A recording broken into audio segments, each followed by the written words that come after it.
All right, good evening, and again, everybody, and welcome back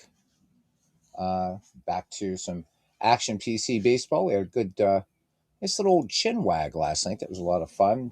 First, Bernie Strom and I did Diamonds and Dice podcasts, and then we had the absolute pleasure to have JT Dutch on here for a while. So we ended up going 5 hours, man, all totaled. So it was really, really good. So interesting. We're going to be playing some action PC baseball here in a few minutes, but hopefully, you guys have been checking out you people, you guys, you humans, have been checking out a lot of people what they're showing with Out of the Park Baseball 27. Still can't show. Hey, there's brother Jack Dawson. Good evening to you, buddy.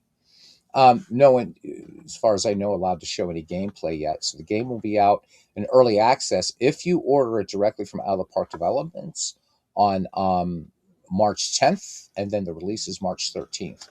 So you get a 10% discount either way. So if you order it on Steam, the pre-order page is not up yet. If you order it from Out of the Park Developments, you get early access. You get access to the final beta version and the full release on the 13th.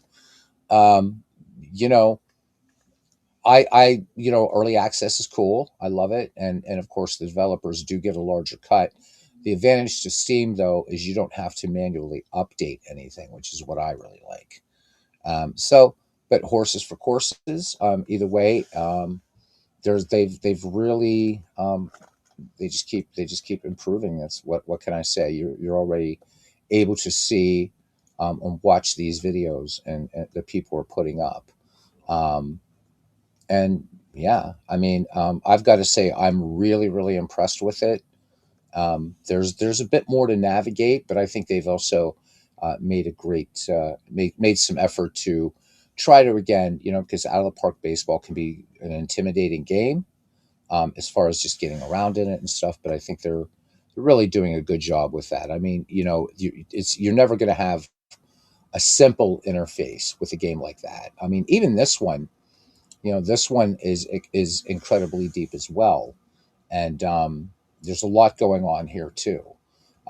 Different sort of user experience, if you will. But you know, the it's just because of the way the games are designed. But a lot of people get scared off by Out of the Park baseball, and then they get this, and they realize, and if you're brave enough to go in, you're like, oh my god, wait a minute, there's lots going on in this game too. So, but I like it. You get a lot more freedom. All right, so returning to 1971, and so we're going to be continuing our 1971 project. And I don't know if we're going to do both games of the doubleheader. We'll probably just do one. We'll see. We'll see if people are interested in a doubleheader, or if I'm just up to it, or what have you. But so we're going to be doing game one of this doubleheader on May 31st, 1971. Jim Palmer versus Tommy John, and both of these teams are in contention here in our 1971 project, leading to testing out legacy mode once we get through with 1971. So we'll be Jim Palmer versus Tommy John. The Baltimore Orioles right now are in third place in the American League East. They are 5.5 back of the Yankees um, at 26 and 18. And the Chicago White Sox are 6.5 back of the American League West leading Oakland A's, and they are 6.5 back. So both teams still in contention, doubleheader. So a lot on the line for these two teams as we are on Memorial Day of 1971, back when the final day of May was a Memorial Day. So if you're listening in after the fact or even during, roll up something or enjoy whatever you want, and feel like gabbing in the chat. That's always very cool too. All right, so let's make our way to Comiskey Park, and I may have to just putz around a little bit with the ballpark. I haven't done a lot of White Sox games on here, so nothing against the White Sox. All right, here we go. All right, let's get our lineup going here. Boop, there we go. All right.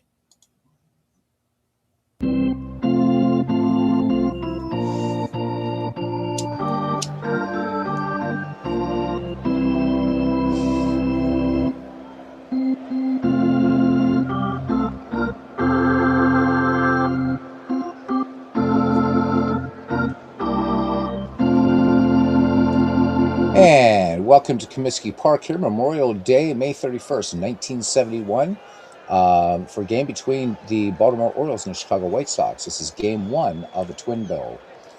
Baltimore is on a 6-game winning streak right now. Jim Palmer will take the mound for the O's. 11 starts in the year. He is 7-2 with an ERA of 3.87. And this will be his first start against the White Sox. And he'll be opposed by Tommy John for the Chicago White Sox. And 8 starts in the year for Tommy John, 4-4, with an ERA of 1.73. And this will be his first go-around against the Baltimore Orioles.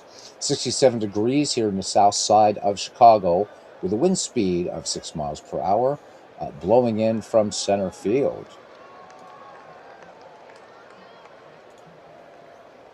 Play ball! All right, everything looks okay with the ballpark. Looks okay with the ballpark.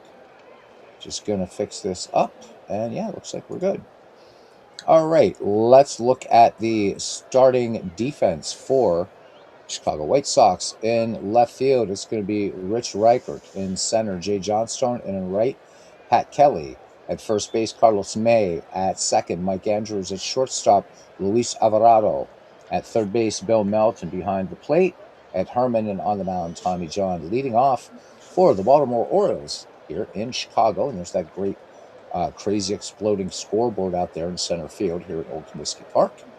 Will be Paul Blair. Paul Blair hitting 226 and 13 runs batted in. So enjoy the game, folks. All right. And Tommy John, 3-1 pitch. This one, bounder. And what a play there as Carlos May gets in front of Mike Andrews and will take it to the bag himself. So what a way. Brings up Davey Johnson now. Davey Johnson hitting 294 with 8 home runs and 38 runs batted in for the Baltimore second baseman. Here's the pitch, and Davey Johnson looks at one on the outside corner. It's a 2-up, 2-down now for Frank Robinson. And yes, you got it, Paul Blair, absolutely one of my favorite players. Great to see you, Greg. Hope all is well with you, my friend. Frank Robinson is on a 7-game hitting streak right now. Tommy John studies the sign from catcher Ed Herman, and the wind, and the 2-0 pitch. And let's see what we got here. This one looks like this one is laced far into left. Reichert up with it, and Robinson is going to go all the way to third with a triple. And nailed. They got him. So it was a triple. Let's see what we got here. So he lunges for the base. They got him. So thought he was going to extend that hitting streak, but to no avail. All right, so for Baltimore, no runs, 1 hit. I'm not quite sure. I see. So Robinson started going for home, dives back to third, and he is tagged out. There we go. Loved Frank Robinson, the judge. Yeah, what a great, great player. Top tier Inner Circle Hall of Famer there, Greg. Absolutely.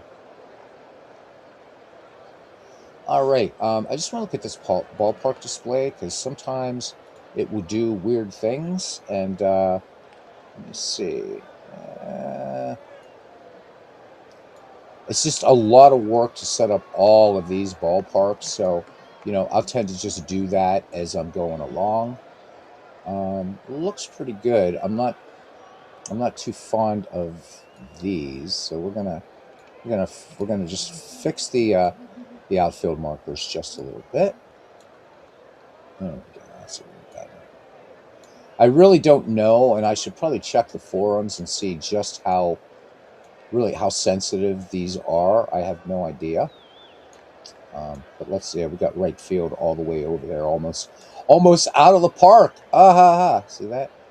Nice little on the really bad pun. I know. Come on. This is just there we go. All right, let's save it. All right, so starting defense now for the Baltimore Orioles. In left, Kurt Motton. In center, the great Paul Blair. And in right field, Merv Rettenmund. At first base, Frank Robinson. At second, Davey Johnson. At short, Mark Belanger. And at third, the great Brooks Robinson behind the plate. Andy Etchebarren and Jim Palmer will face Pat Kelly to lead things off here. Pat Kelly hitting 301, 2 home runs, 11 runs batted in for him. Palmer winds and deals 3-1 pitch and loses Kelly. So curveball missing by Palmer. A runner aboard for the Chicago White Sox. Pat Kelly with 8 steals thus far in the season. Here's Carlos May hitting 281. He has 2 home runs, 13 runs batted in. And good evening to you, John DFW. Greg Recchi said he got to see the great Frank Robinson play with the Reds in Montreal. What a treat that would have been. Best defensive infield you'll see. I know, it's ridiculous, right? Just absolutely ridiculous, these guys. Excellent team. So, you were wrong about seeing him play in Montreal. Okay. But you did get to see Frank Robinson play, which is way more than I can claim, that's for sure. All right. Here is Carlos May now in the box. Jim Palmer brings it. Nope, throws over to first, keeping Pat Kelly honest over there. Back easily. Palmer comes home with it, and May would take the strike.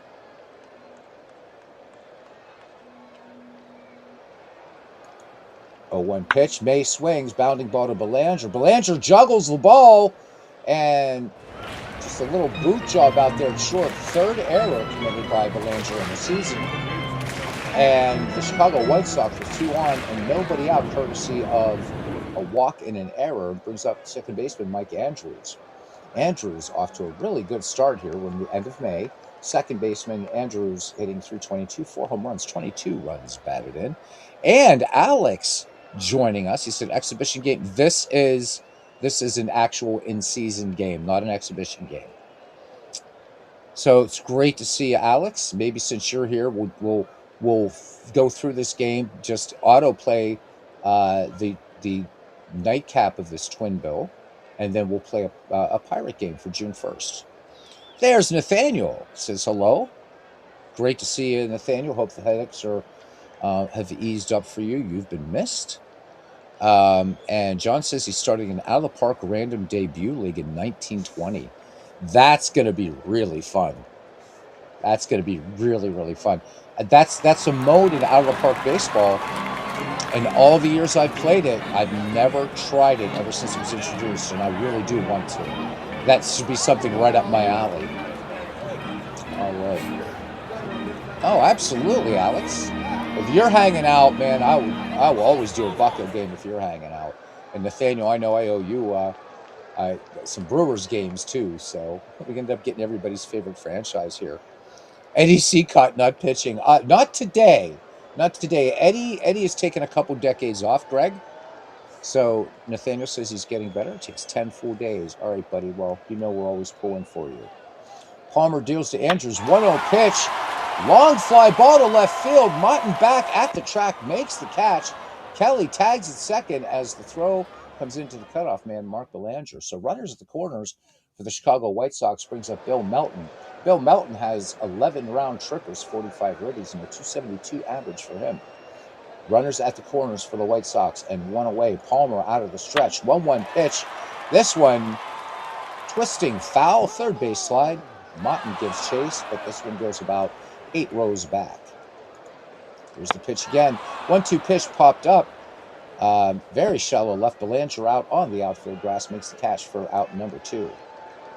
All right, Rick Reichard now, 284 with 9 home runs and 31 runs batted in for him. Palmer brings it home, 2-0 pitch, and Jim Palmer hits Rich Reichard. So that'll load him up. Bases sold out with Chicago White Sox, and brings up Jay Johnstone. Johnstone with 7 home runs, 27 runs batted in, a 295 average.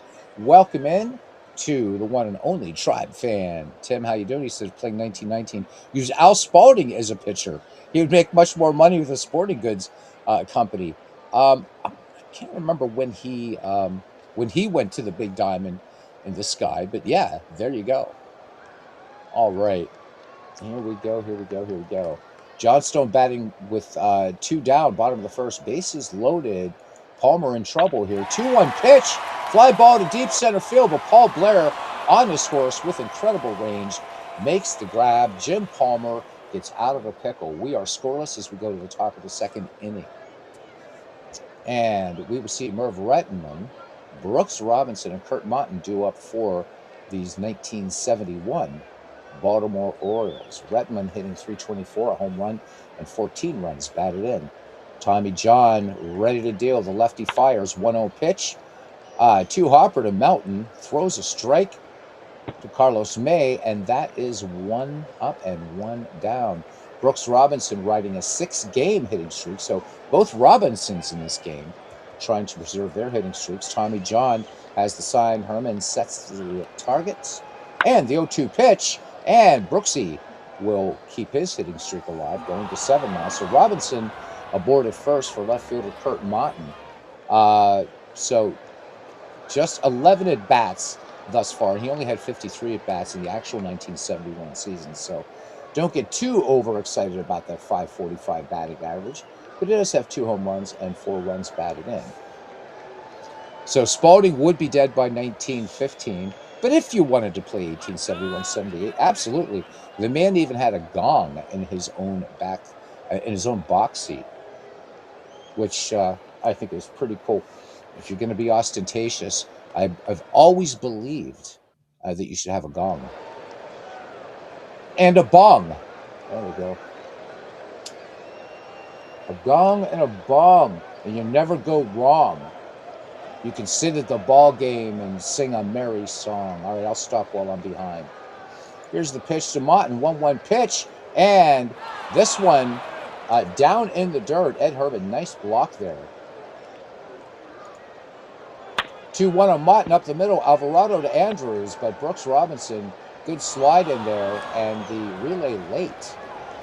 So 2 down, Motton on first. Here's Andy Etchebarren. He's hitting .255 with 5 ribbies, including a home run. Tommy John, 2-1 pitch, and ground ball, base hit into left, and Motton tries to go for 3, and he is out of there. So Rich Riker getting the little outfield assist there. We go to the bottom of the second inning, and we are scoreless here in the south side of Chicago. Ed Herman would lead things off. Luis Alvarado on deck, and Tommy John in the hole. Herman hitting just .159. 3 home runs, though, and 11 runs batted in. Palmer deals. 1-1 pitch, base hit, left field. Motton takes on the short hop, juggles the ball just a little bit, and they're going to still score a hit, though. So a double for Ed Herman. Good heads-up base running out there as he sees Motton having trouble with the ball on that short hop. So scorekeeper being kind there, I would have called that a single and an E7, but then again, I'm a bit of a fascist bastard in baseball. Have I ever edited myself into the game? Nope. Never, never, never. I have not. Makes you think of a T-Rex song when I said that. T-Rex. So, yeah. Get it out, bang a gong. Yeah. T-Rex. There you go. Mark Boland. Runner in scoring position now for the Chicago White Sox. And this game brought to you tonight by Light Years from Home. So if you want to take a trip without ever leaving the farm, check out and subscribe to Light Years from Home. Seriously, one of the most amazing channels on YouTube.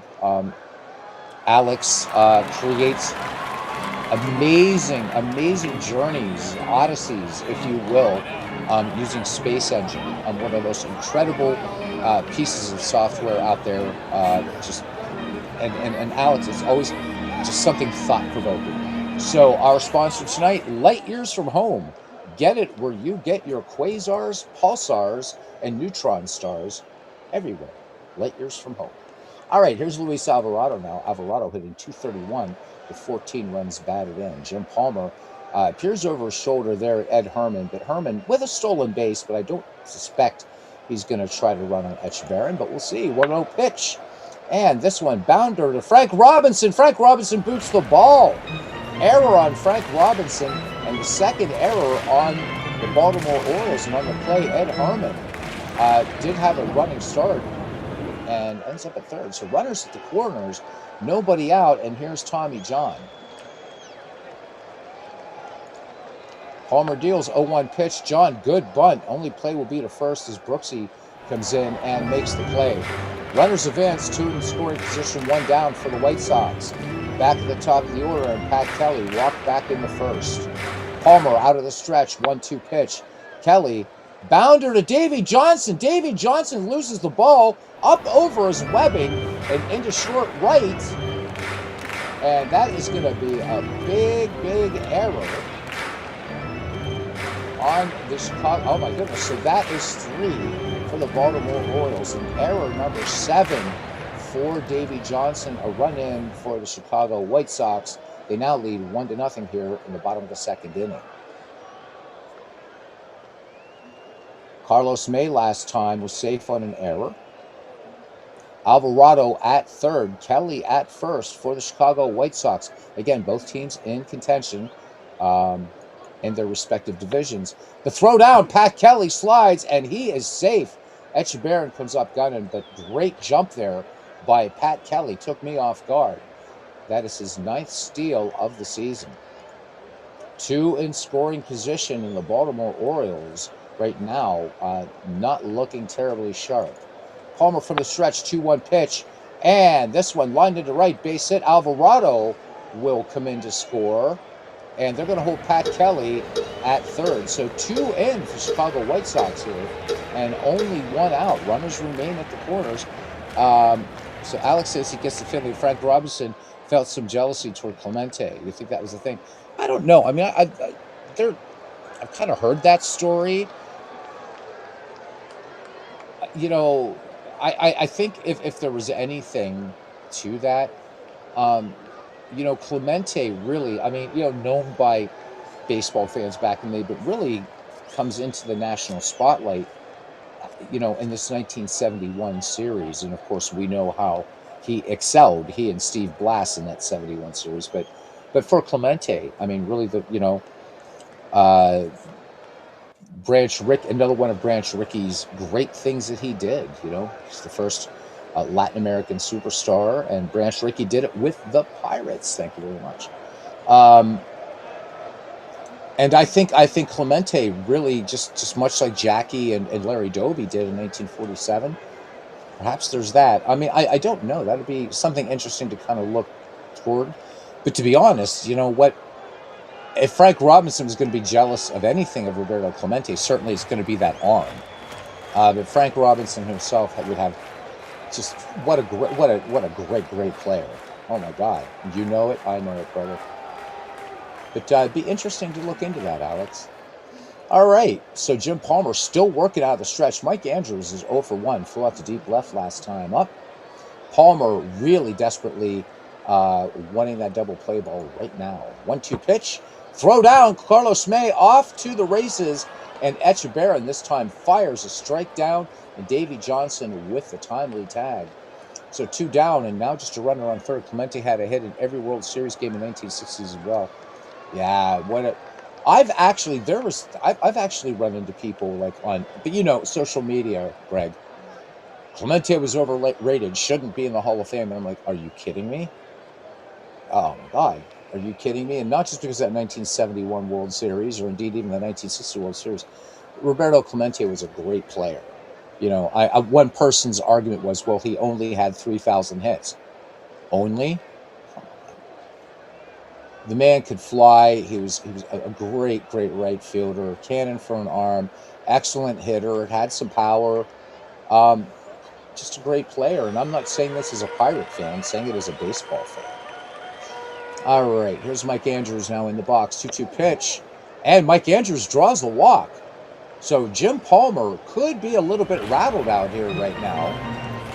Palmer, it's his second walk of the game, and he's already up to 43 pitches. An expected pitch count of 125. So it's not that he's running out of the gas in the tank, but interesting how the game mimicking that Palmer could be gotten to. He could be gotten to. And right now, the White Sox are getting to the gotten. Anyhow, Bill Melton popped to short back in the first. Andrews at first, Kelly at third here in the second in Comiskey Park. 0-1 pitch, and this one, deep fly ball to left field, but Martin back and just short of the wall makes the catch to end the inning. But 2 runs, 2 hits, 2 errors, 2 gone here in the south side of Chicago, and the White Sox lead the Orioles in this one 2-0. Yes, and some people think Mike Tyson was the greatest of all time, and yet he never beat a Hall of Famer in their prime. I never got the thing about people thinking that Tyson was the greatest boxer of all time. And again, just like in baseball, and especially, we really in boxing, right, we focus on the heavyweights. But I would say that Muhammad Ali would say, "Hold my beer." Joe Frazier could say, "Hold my beer." Rocky Marciano could say, "Hold my beer." Imagine if Rocky Marciano, though, his first love was, and I should say Italian, Marciano, if he had actually, baseball was his first love, how different maybe boxing would have been, that trajectory, had The Rock ended up being a Major League Baseball player. Yep, they just, I guess apparently, kind of funny to think about Marciano, right, that he had, just, it's devastating. Boxers talked about when they hit him, it was like being, like hit by a train. Yet, I guess apparently he didn't have a strong throwing arm, and that was one of the things that kept him out of the majors. But big baseball fan. But Mike Tyson, was he devastating? Was he a great boxer? Yeah. But Evander Holyfield, when you bite Evander Holyfield's ear, that kind of is not a good thing. 3,000 more hits than that person. And when you do something, yes, Tim, when you do something that still only 30 plus people have done in history, yeah, as long as you don't cheat, you're a Hall of Famer. Absolutely. You won over $4,000 in the Douglas fight. Wow, Greg, nice.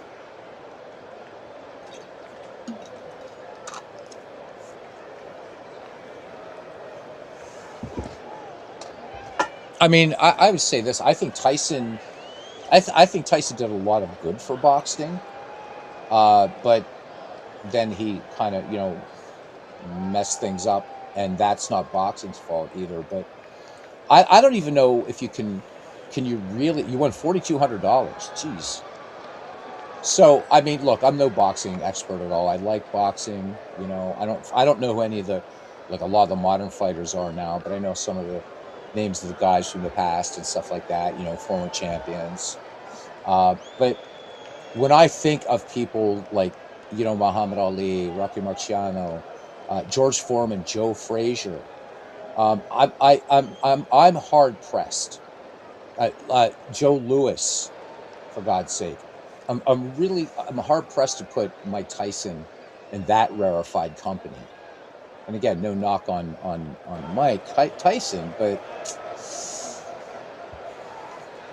I think the greatest pure boxer in history was Muhammad Ali, at least among heavyweights, as a boxer. That just the technique and what have you. And Joe Frazier and Rocky Marciano. Could you imagine if time would have converged with them in their prime? What a fight that would have been. Jeez. So Tyson fought Joe's son. Yeah, but that ain't Joe, is it? That ain't Joe.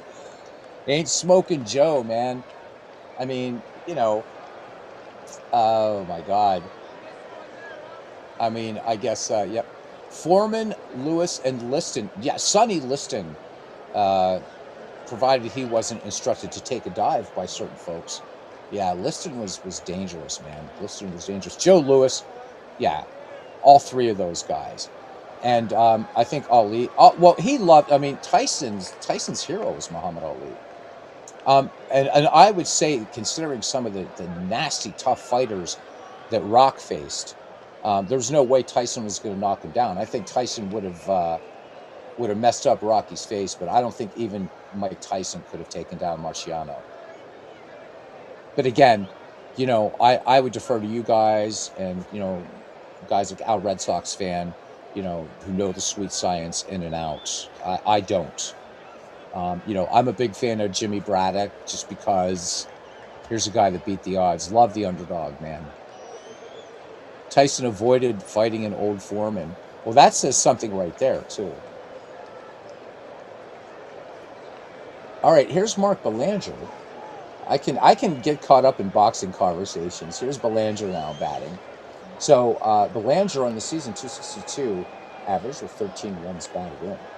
Tommy John brings it, 0-2 pitch, and this one laced to left, base hit. So Belanger aboard, fourth hit for the Baltimore Orioles. And here's Jim Palmer. Infield in at the corners, Melton in at third, May in at first. 0-1 pitch, good bunt, but not quite enough as they get the lead runner. So Tommy John and Ed Herman, of course, looking bunt, able to get the out at second. So Alex is post-1945. Roberto Clemente, 266. Hank Aaron, 201. Willie Mays, 196. Carl Yastrzemski, 195. These are outfield assists. Richie Ashburn at 195, 178 for Barry, 173 for Vada Pinson. Al Kaline had 172, Winfield 170, and Rusty Staub, Rusty Staub 166. Yeah. Rusty Staub 165. I'm sorry, I was reading it backwards. 266 outfield assists. Man, that's ridiculous. You just can't. And it's fun to watch, because you can catch some of these old Bucko games, and you can see these players. They knew who was in right field, and they knew that if you run at your own peril, and more often than not, you're gonna get nailed. And again, great at the bat, and of course we know what a great humanitarian, which is the most important thing. All right, Palmer at first, so doesn't get the job done. And here is Paul Blair. Again, one of my favorite baseball players.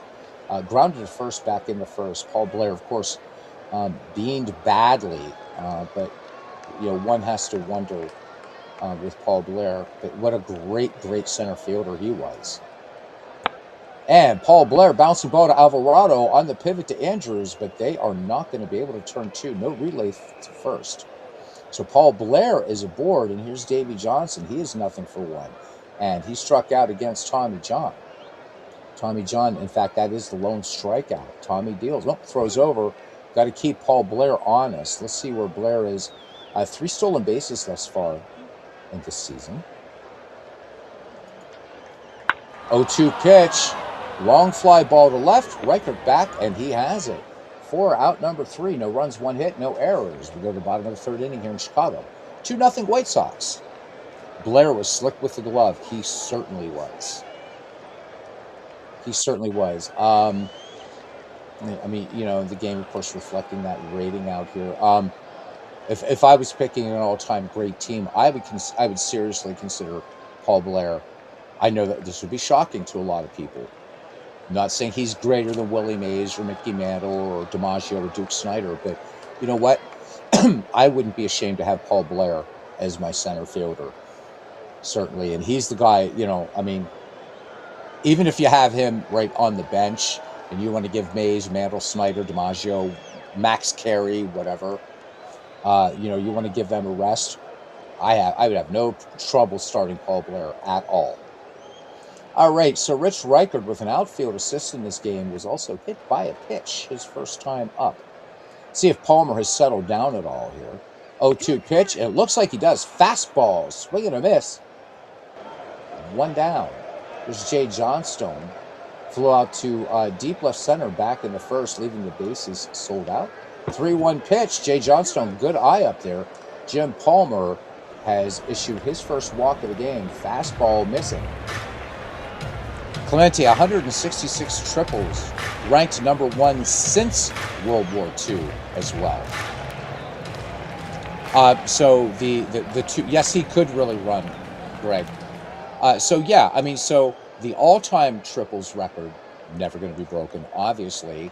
And Clemente, number 1 in triples since the Second World War, I would wager that's going to stand too. The triple has become such a rare hit. So Sam Crawford's 312 lifetime, no one's, well, there you go. Who's come close?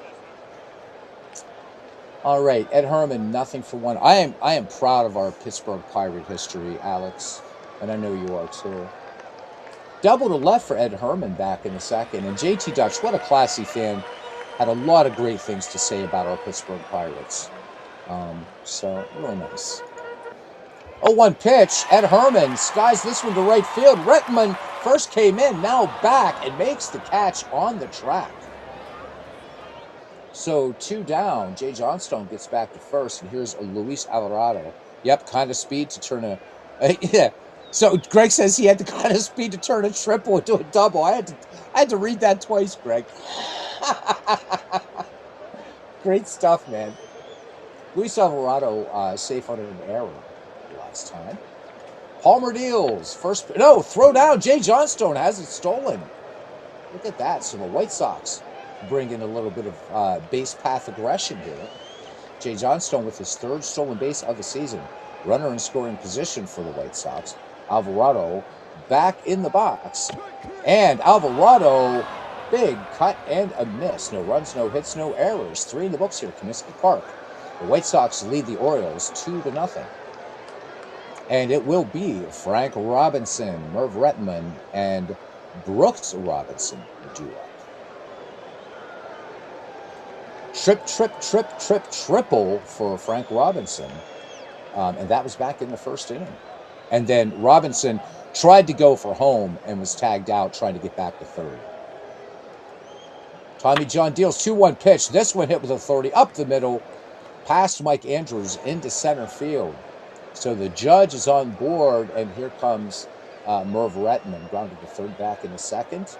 Tommy John deals 2-1 pitch up the middle. Alvarado to Andrews, but Frank Robinson with an aggressive slide will upend the middle of this White Sox infield. So 1 away, Retman at first for Brooks Robinson. So Brooks Robinson singled to left. So both the Robinsons extending their hitting streak today. 1-0 pitch. Andrews, Alvarado, May, 4-6-3, inning-ending double play. Tommy John will take that any day, all day. We go to the bottom of the fourth inning, 2-0, White Sox lead. Greg says he had scoliosis when he was young, and major spinal surgery at 9, and grew 5 inches. Well, the grew 5 inches is good. I'm glad the surgery was successful. I wish you would have had the speed, of course, to turn a double into a triple, because you could be our major leaguer in here. But still, man, I'm glad that but that's major surgery, 5 inches. Wow. Known a few folks with scoliosis. Certainly no picnic, man. All right, Tommy John bunted, or sacrificed, I should say, back in the second that advanced Luis Alvarado. Jim Palmer, 1-0 pitch. Tommy John, this one lofted to left. Martin ambles toward the foul line. 1 out. Pat Kelly, nothing for 1. Safe in an error that scored Ed Herman. 1-2 pitch. Pat Kelly fooled on the changeup. 2 up, 2 down now for Carlos May. Carlos May, RBI single back in the second, was safe in an error his first time up. Alex says he's a self-proclaimed Pirate fan, and with higher expectations this year, he says he's still hesitant of paying $149.99 for MLB TV for the entire season, waiting till mid-May to see if it's worth it. She's saying the Buccos got to be at 500. MLB TV is just getting ridiculous. It really, really is. I mean, I know you make the argument, yeah, but you can watch any baseball game you want. You had double scoliosis, Greg. Wow. At 9 years old, and to go through a major surgery like that, man. Whew. So, yeah, I mean, I'm not doing MLB TV. I'm not. I'm not going to, it's not about baseball. I'm not going to feed the beast known as Rob Manfred, ultimately. You know, I mean, with things the way they are right now, it would be really nice if Manfred would say, you know what? The owners, though, too, they're not going to go for this. They don't want to lose revenue. But let's take baseball back. Let's do some regional, do whatever. And I know, like, I can watch Pirate games where I am, Alex. Although there's a lot of Phillies kind of here, too. But out there where you are, man, You know, you're going to catch a Pirate game maybe when they play the M's or something, right? Wore a brace for 6 years prior to the surgery. Greg, that had to be tough, man. That just had to be tough. I can't even imagine. Carlos May with an RBI single back in the second. But if you're fine as right as rain now, that was a good thing. But can't imagine 9 years old going. I never had my first surgery until I was an adult, and I was in my late 30s or whatever, and for ulnar neuritis, and then the other two surgeries were just the eyes last year. So I would have been terrified. Palmer deals 2-1 pitch. May bounces to Robinson, feeds it on to Jim Palmer, covering for the 3-1 putout.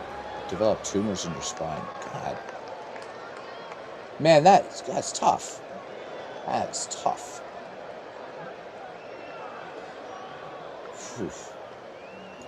All right, Kurt Motton, 1-0 pitch. Soft liner, Alvarado has it pegged. 1 away. Brings up Andy Etchebarren. Etchebarren is 1-for-1 in the contest. He singled last time up. 0-1 pitch, base hit, left field. Reichert up with it into Alvarado. Etchebarren aboard with 1 away. It was Mark Belanger. Belanger 1-for-1 with the single. Tommy John brings a 2-1 pitch, and this one lined into right, base hit. And Kelly having trouble with the short hop, but still gets the ball back in. So the Orioles now trying to mount a bit of a threat here. 2 on, 1 away for Jim Palmer. They're looking bunt here. And he gets the bunt down, but once again, Jim Palmer does not get the job done. Ed Herman just pounces on that ball, fires to Bill Melton. Sacrifice unsuccessful. Runners do not advance. 2 out. Paul Blair, 0-for-2. Grounded to short last time up. 0-1 pitch. Blair, 2-hopper to Andrews. Andrews with quick snap onto Carlos May. And once again, the Baltimore Orioles turned away. Sorry, guys. We go to the bottom of the 5th. 2-0 in favor of the White Sox. The Orioles leading in hits 7-2 and leading in errors 3-0. So 50 surgeries and counting. God bless you, brother. God bless you. You're a strong man, though, to be going through that and doing it. So God bless you. Mike Andrews. Why did I say Max Andrews? Mike Andrews walked last time up. Jim Palmer brings it. 0-1 pitch. And room service bound to Mark Belanger and doing a little fake juggling act out there by Belanger. And they weren't buying it. So 6-3 put out, even though that throw was a little bit low. Robinson able to scoop it up. 1 away. Bill Melton, who was 0-for-2. Put it in the air twice in this game. 3 times as he lines to Belanger. Here's Rick Reichert now struck out, and he was drilled by a pitch. 1-2 pitch. And Reichert wave and missing at the fastball. So hang up another one for Jim Palmer as we go to the top of the 6th inning. 2-0 Chicago. And we'll have Davey Johnson, Mr. Robinson, and Mr. Rettenman. And that would be Judge Robinson, I should say. So Davey has struck out and flew off the deep left. And Johnson on a 6-game hitting streak, trying to extend that. Tommy John deals 1-1 pitch. Not going to happen this time. Carlos May waving off Tommy John. He would take it to the bag himself. All right, here is the Judge. Triple and a single. 2-2 pitch. Little tapper back to Tommy John onto Carlos May. 2 up, 2 down for Baltimore. Merv Rettenman, 0-for-2 last time. Grounded to short. 1-1 pitch. And this one tapped out in front of the plate. And this one a little foul tip job, but Ed Herman not able to hold on. Sorry, I said Herman. Family of famous magicians. Sometimes I slip back into that mode. Tommy John deals 1-2 pitch. And a tapper right back to Tommy John. It's the Tommy John Carlos May show as we go to the bottom of the 6th inning. Chicago still holding a 2-0 lead over Baltimore. Jay Johnstone, 0-for-1. Ed Herman and Luis Alvarado drew up for the Pale Hose. Johnstone drew a walk back in the 3rd.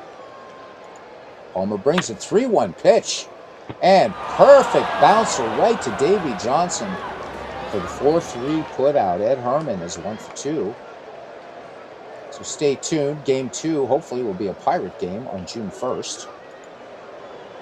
Swung on, popped up to shoot. Etchebarren, plenty of room here in Comiskey Park, will bring it down for out number 2.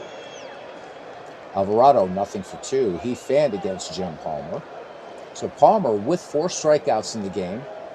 Still a nice tight game, I would say, 2-0. Palmer deals 2-1 pitch up the middle. Belanger ranging far to his left. Great play onto Frank Robinson. Score that one 6-3. And that is it. We go to the top of the 7th, 2-0 in favor of the Chicago White Sox. Brooks Robinson, Kurt Motton, and Andy Etchebarren due up for the O's, who in actual 1971 met the Pirates in the World Series. With Baltimore right now, I believe 5.5 behind the Yankees here in May 31st.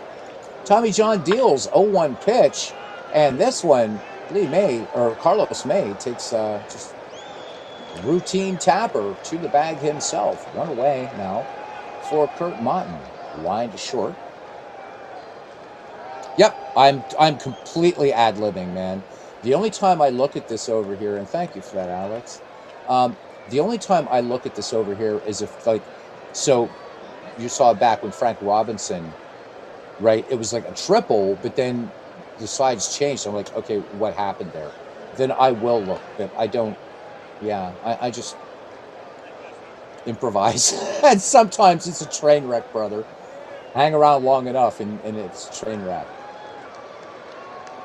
So Greg said he played all sports and usually very well, except he says he sucked at soccer. Well, that's not. Look, you did very well in the other games. You know, come on. I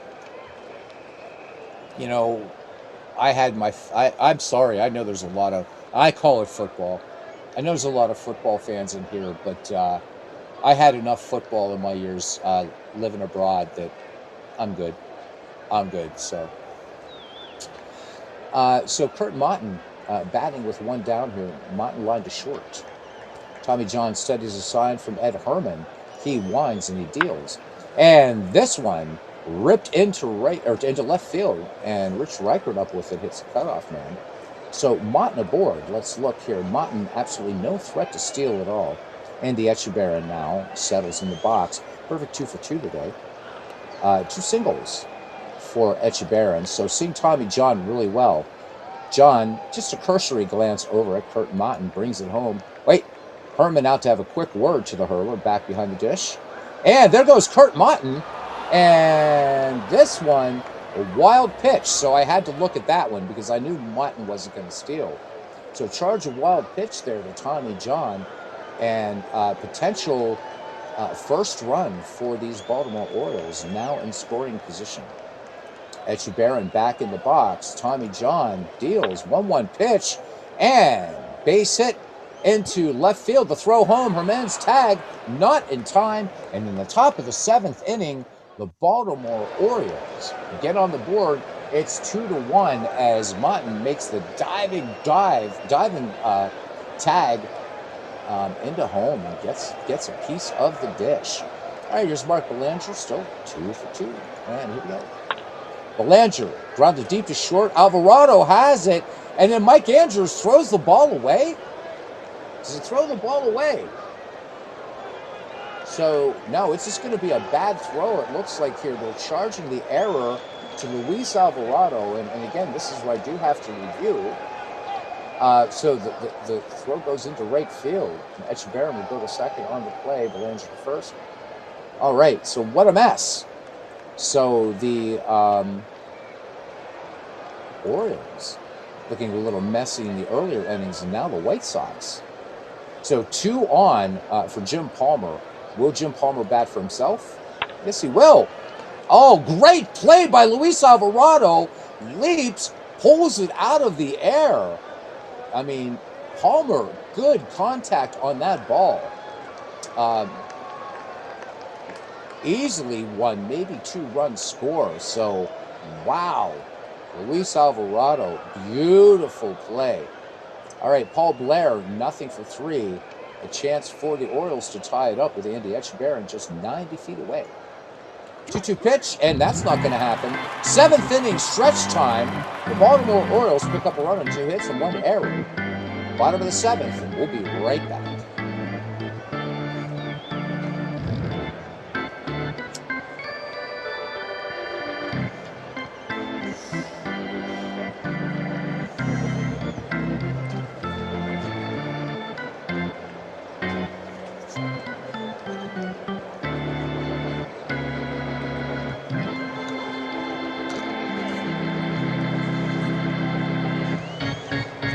All right, and we're back for the bottom of the 7th.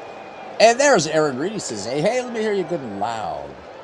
I know, right? So Alex tells you, said he thought he was good at baseball as a teen and a young adult. He says, but if we go to Baseball Reference, he said, Alex says he was shocked not to find himself. Greg says, imagine that, the disrespect. Well, you know, Alex,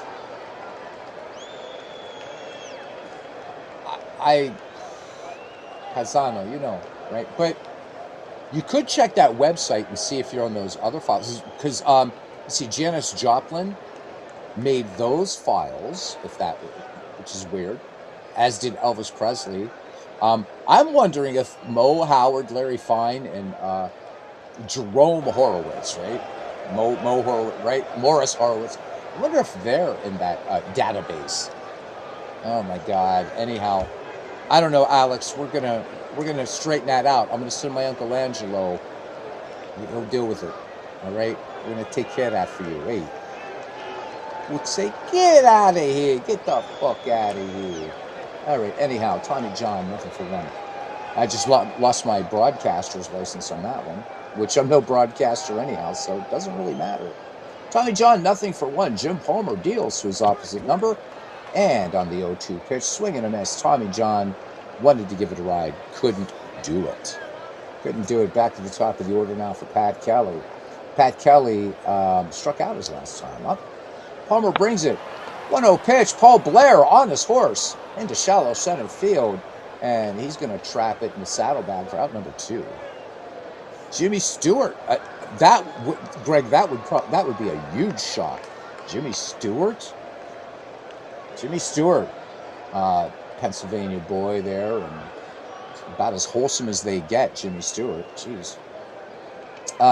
So what do we got here for Carlos May? Grounded first last time. Does have an RBI in this game. Back in the second, he scored Luis Alvarado.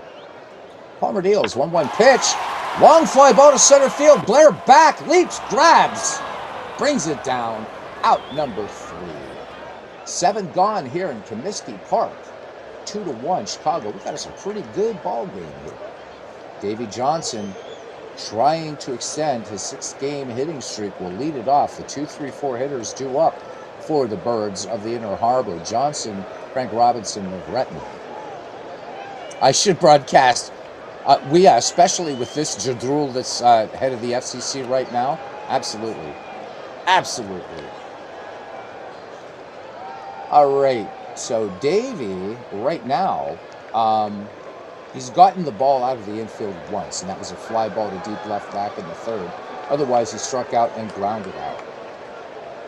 Tommy John deals. 2-0 pitch. Grounded deep to short. Alvarado with the throw. Bang, bang play at first. Carlos May keeps the spikes on the bag, and they do just get Davey. All right, here comes the judge. Triple and a single in this game. And the 0-1 pitch, Melton. A few steps to his left. A little kind of dance there, and over to Carlos May for the 6-3 putout. He was in the Stratton story. Guess that doesn't count either. Nope. Harry Carey. Harry Carey was borderline. Harry Carey is a hero, man. No, Harry Carey, much like Bob Prince, wasn't afraid to call out ownership, man. And, the Pirates didn't treat Bob Prince very well for that. Love the old gunner. How about it? Merv Retman, nothing for 3. Tommy John deals. 2-0 pitch, fly ball. Johnstone over to his right. Makes a nice running catch. So no runs, no hits, no errors. We go to the bottom of the 8th inning. The White Sox lead the Orioles 2-1. Game 1 of a doubleheader. The next one will be a Pittsburgh Pirate game for our good friend and sponsor Light Years from Home. All right, Mike Andrews leading it off here in the bottom of the 8th inning for the Chicago White Sox. Grounded to short his last time up. Palmer with the 0-2 pitch, and Andrews swing and a miss. So Palmer that time bringing a bit of gas there up high, and Andrews just couldn't lay off. All right, Bill Melton is 0-for-3. Line to short, last time up. Swung on, and lofted to shallow left, and Martin has it in the bag. 2 up, 2 down. For Rich Reichert, 0-for-2. He has whiffed twice in this game. 0-2 pitch, and Frank Robinson will take it to the bag himself. 1, 2, 3 go to Chicago White Sox. We go to the top of the 9th. Last chance for Baltimore to tie this one up 2-1 in favor of the White Sox. 5, 6, 7 for the Birds due up. Brooks Robinson, Kurt Martin, and Andy Etchebarren. So Brooks Robinson grounded the first last time up. Tommy John deals 2-1 pitch, and this one hard hit toward the gap. Jay Johnstone able to cut it off before it goes to the wall. So Brooks aboard, and they're guarding the lines now as Kurt Martin approaches the dish. Singled back in the 7th inning. Tommy John with a look over there at Brooks Robinson. Comes home with it. 0-1 pitch. Bunted. May covering on the play. Goes to Andrews. And Brooks Robinson will move into scoring position. So the potential tying run in scoring position for the Baltimore Orioles. And Andy Etchebarren perfect at the plate today. 3 for 3, including an RBI back in the 7th. Tommy John brings an 0-1 pitch, and that's going to do it. Andy Etchebarren ties it up. Brooks Robinson rips around third, and he will come in to score, and the Orioles tie it up. 2-2, top of the 9th. 1 down. Etchebarren on at first. Mark Belanger, 2 for 3 on the day. Tommy John could be in a little bit of trouble now. 0-2 pitch. Belanger swings or looks at a breaking ball just below the belt. So Tommy John picks up his 3rd strikeout of the game. Jim Palmer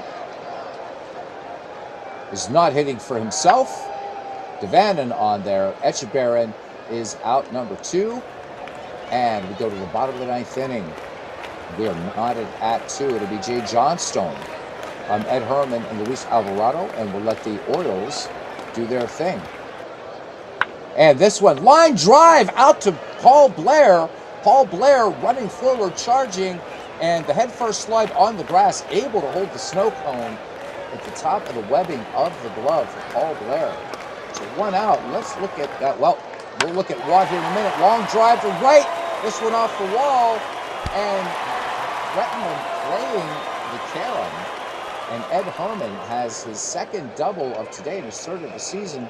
And they're going to have a pinch runner here. Steve Huntz will come in to pinch run. So Huntz, just 1 stolen base in the actual 1971. Now we can finally look at Eddie Watt. So in the season thus far, a 7.56 earned run average, 1 win, 2 losses, and 6 saves.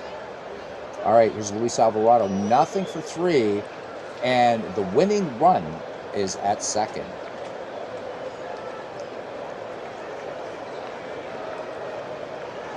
Yeah, this is why the Cardinals sent him packing. He became a Cubs legend.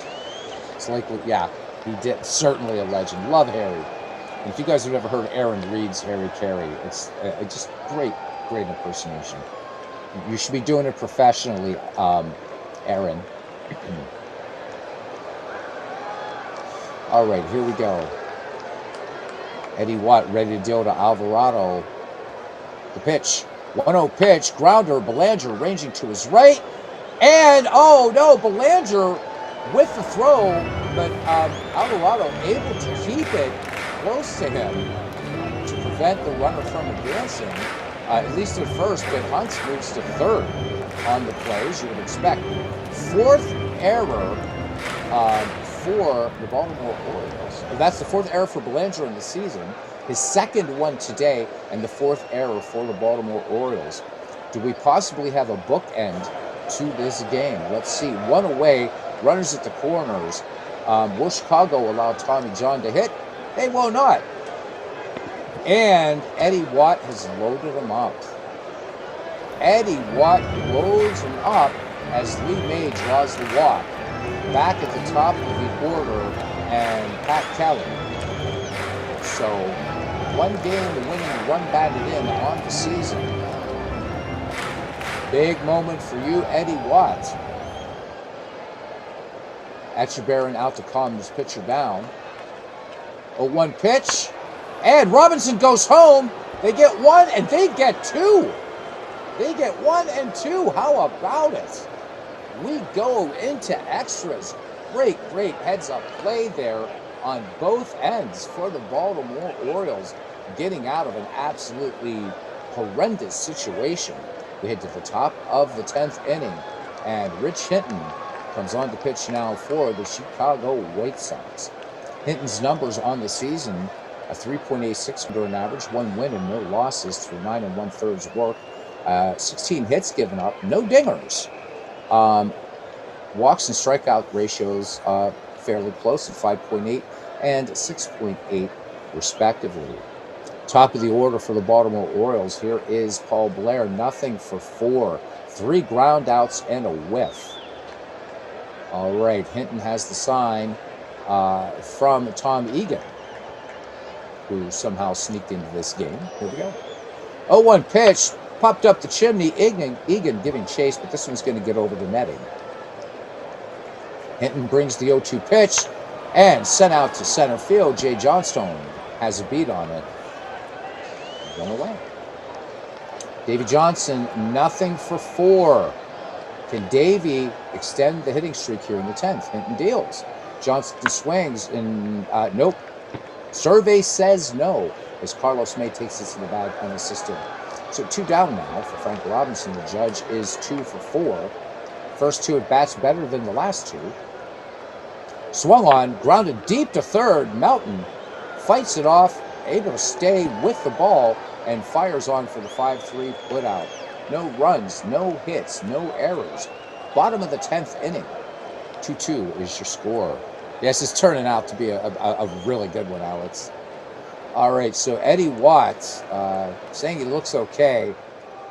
We're going to make a mound trip. So Watt says he's all right, Earl. All right. We'll see. As he's got to face Carlos May here to lead things off. May is 1 for 4. Eddie Watt deals 1-0 pitch, and this one drilled into left, base hit. And let me see. Eddie Watt, he's good for a few more pitches. Let's give him one more batter. Mike Andrews, 0 for 3. Watt deals. Throw down, May off to the races and has it stolen. So once again, the Southsiders with larceny and the collective heart. 7th stolen base there. All right, Mike Andrews, I think we've seen enough of Eddie Watts.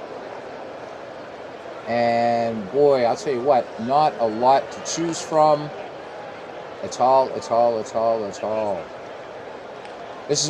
think we almost have to stay with Eddie Watt right now. I mean, we do have a kind of... Everybody on this Orioles bullpen would be pitching on short rest, except Dave Leonard, but Dave Leonard, starter, don't really want to mess with the rotation. Oh my God, let's give him one more. Can't hear as the missus is asleep, is still watching. So here, I got to type.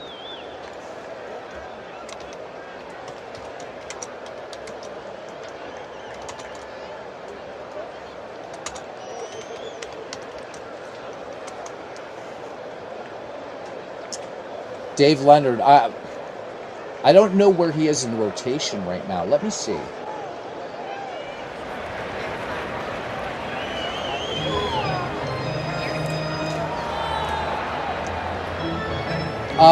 Yeah, I guess he could, because McNally would be starting game 2. Oh, glad I saw this. I got to remember to fix this when we get an Orioles home game. All right, let's go with Leonard. Let's go with Leonard. I'm just Eddie Watts making me feel a little bit squiffy here. Eddie Watts' day is done. Dave Leonard, he's making his first appearance, so no wonder he hasn't made his first start yet. Hasn't made a start at all. Not sure why. I may have to check the injury list.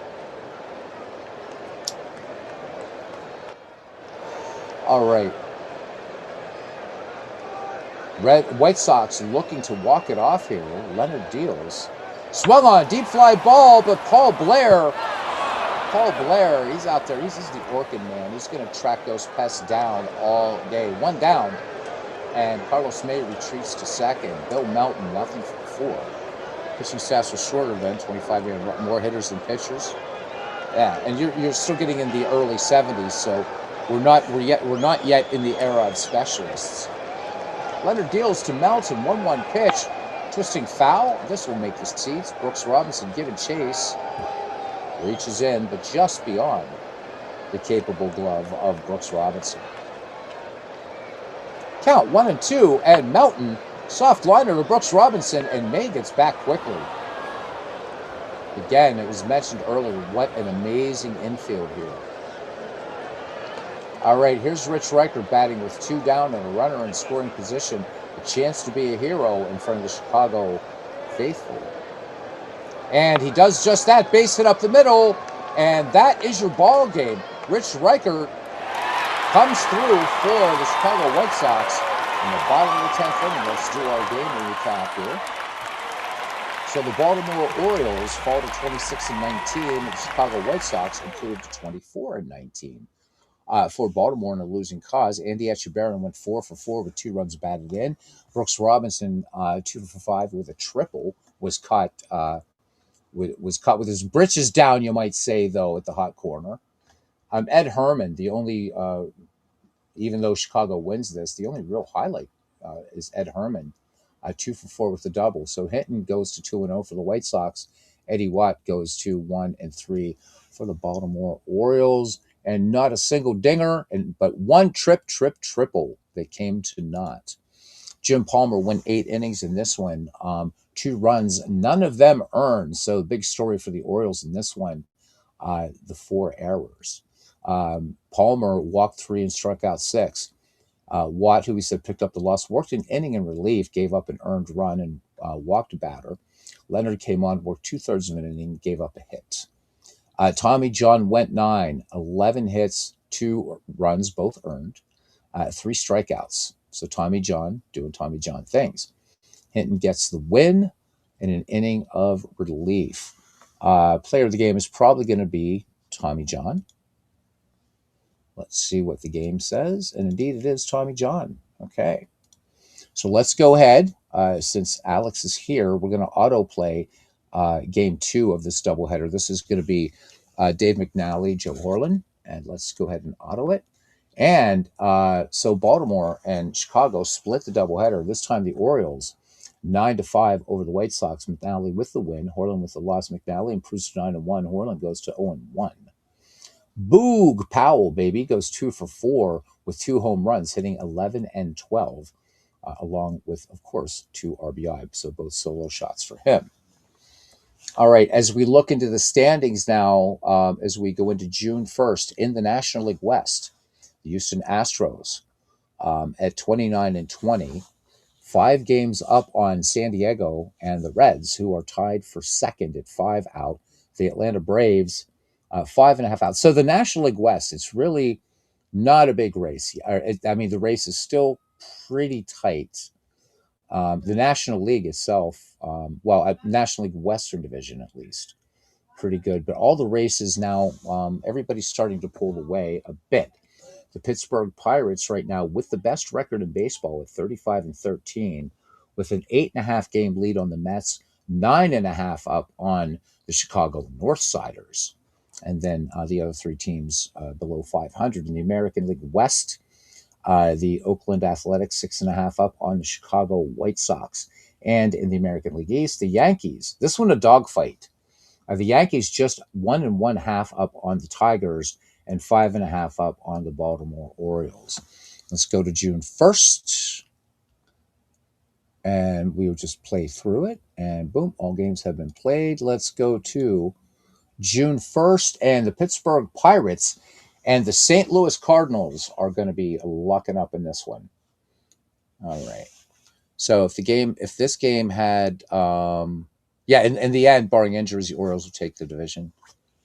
But it's a surprising dogfight. So the big surprise for me in this one thus far is the San Francisco Giants. Again, we're just entering the month of June, but San Francisco 7 out. They got to start pouring it on pretty soon. But no, not out of the race yet.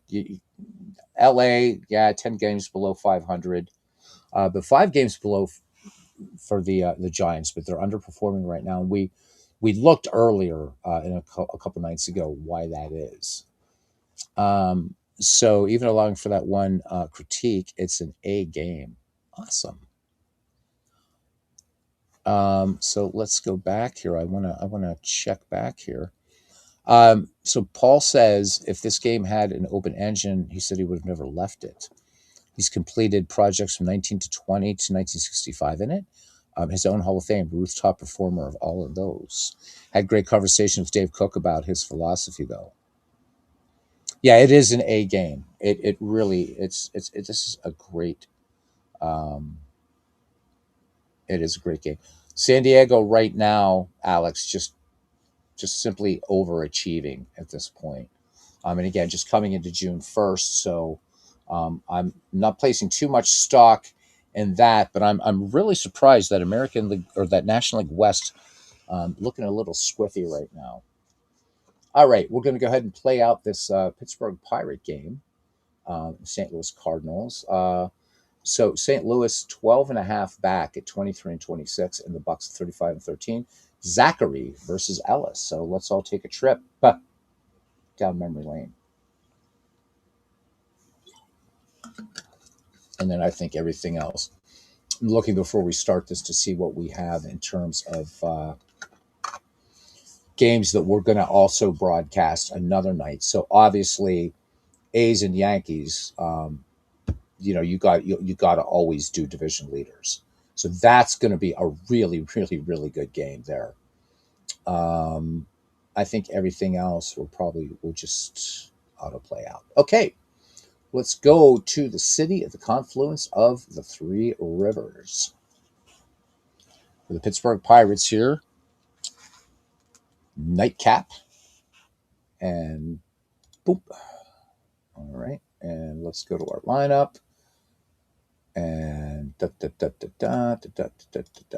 we go. All right, we're ready to go.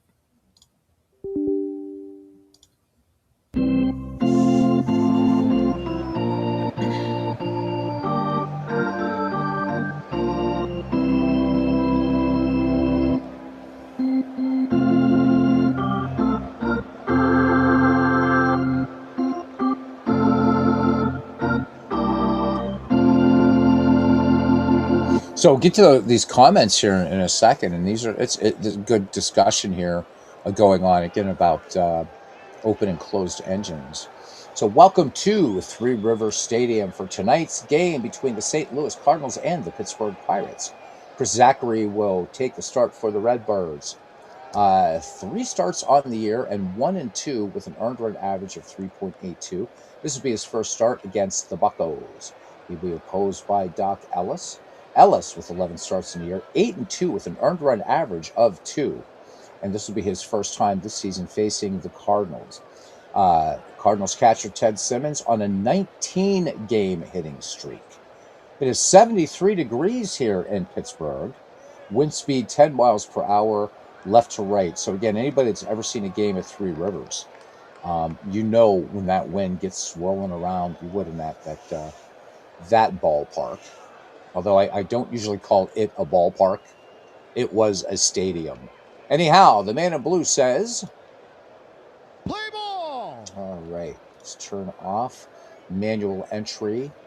I probably should change that so I don't have it on by default because I was just using it for when this was out. I probably won't be using this for manual entry.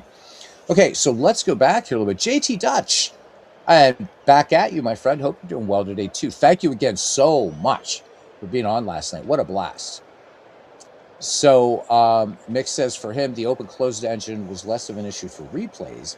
He said, but when performing cross era play, which he mostly did, the closed engine hides things he would want to see. All agreeing with that. So my thoughts about that is I prefer closed engine. Not I prefer it. I'm not necessarily saying it's better. It just gives me that sense that a manager's not looking at a dice roll chart, and so he's not. You don't know. I guess in a way, I feel more like there's more unexpected. What would be nice to see, maybe as a compromise, would be a closed baseball engine, as people talk about, but that would be able to then show you, right, how what came out of all that, perhaps. But that said, I'm having a blast with StratMax. So, but horses for courses. Welcome in, Todd B. How you doing? Hope you're doing well. How does Action PC compare to Out of the Park Baseball, and how much is it and where to get? It compares very, very, very favorably. I have to say, Alex, it's my second favorite baseball game.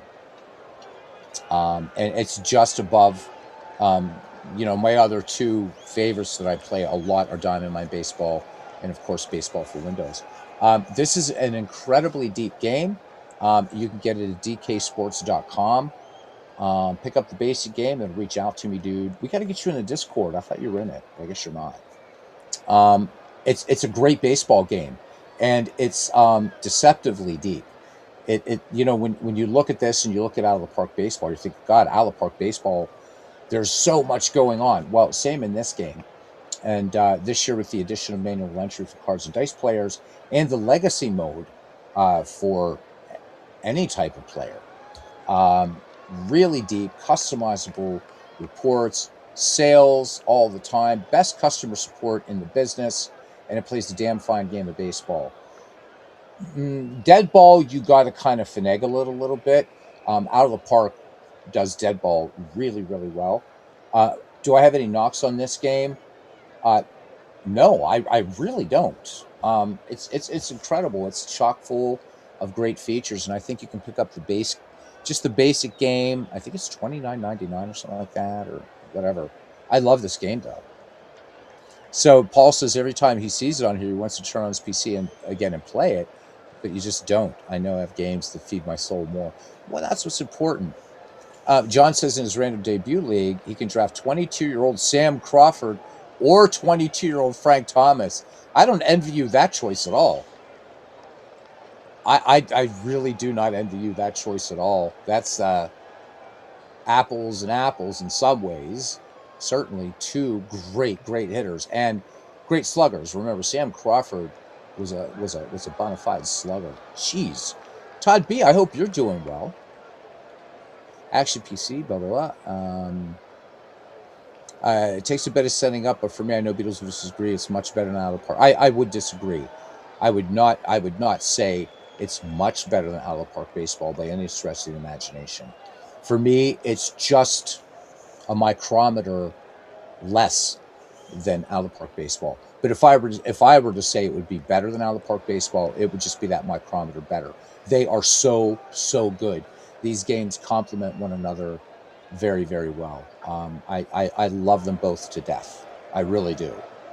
That being said, when I'm just playing offline and I just feel like, mucking about with a baseball game, and if I don't have a deck of cards or something in my hand to practice Magic, if I do, that's Baseball for Windows.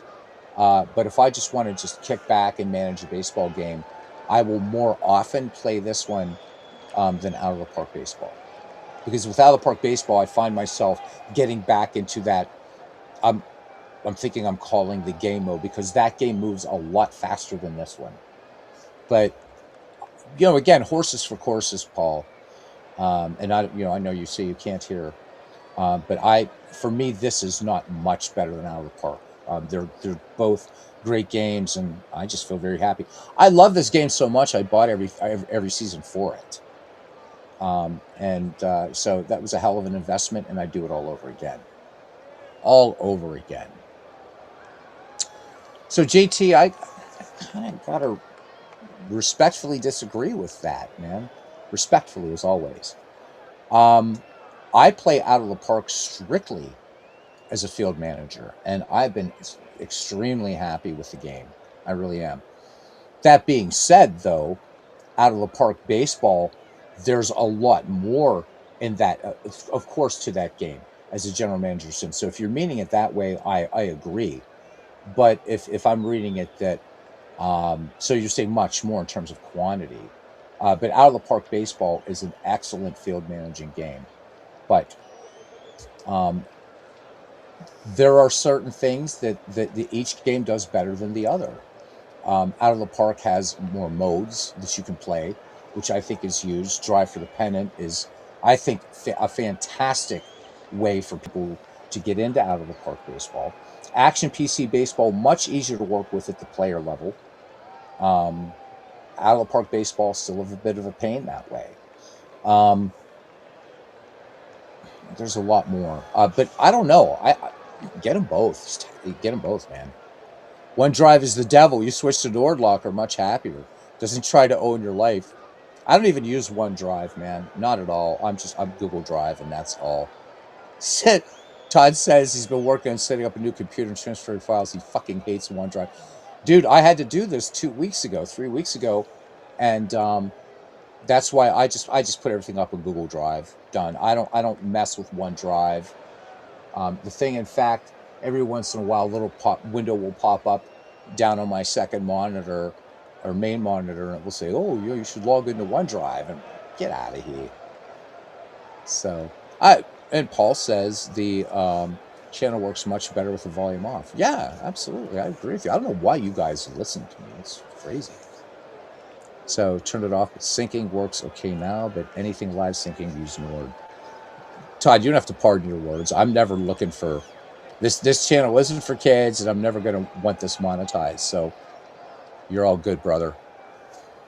All right, let's look at the starting defense for the Pittsburgh Pirates. In left field, Willie Stargell. In center, Al Oliver. And in right, Roberto Clemente. First base tonight. Bob Robertson getting that off. It'll be Vic Davalillo at first, Dave Cash at second, Gene Alley at short, Richie Hebner at third, Manny Sanguillen behind the dish, and on the mound, Doc Ellis. Lou Brock leading it off here for the Redbirds. 305 average, 2 home runs, 27 runs batted in, and Lou Brock with 24 steals thus far in the season. So let's get into it. Game number 48 for the Pittsburgh, or 49 for the Pittsburgh Pirates, and game number 50 for the Cardinals. Ellis lets it go. Full count, and so key for the Bucks, you got to keep Lou Brock off the base because you've got a great hit and run tandem and a supreme base stealer in Lou Brock. As Matty Alou wearing his Pirates livery in the box. Now, Matty Alou remembered the Pittsburgh Pirates in the 1960s as the Pirates were building to these great 1970 teams. Alou hitting .295, 4 home runs, 33 runs batted in, and 8 steals. So Doc Ellis cannot let up.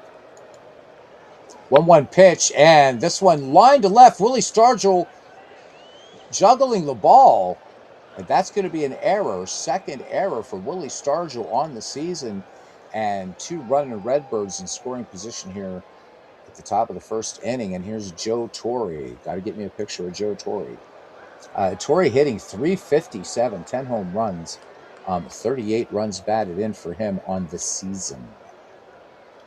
This is many when the volume's on. This could be a rival underground channel.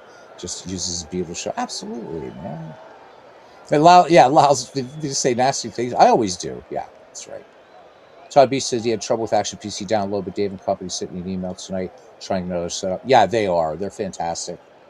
You really can't go wrong. DKSports.com, Alex.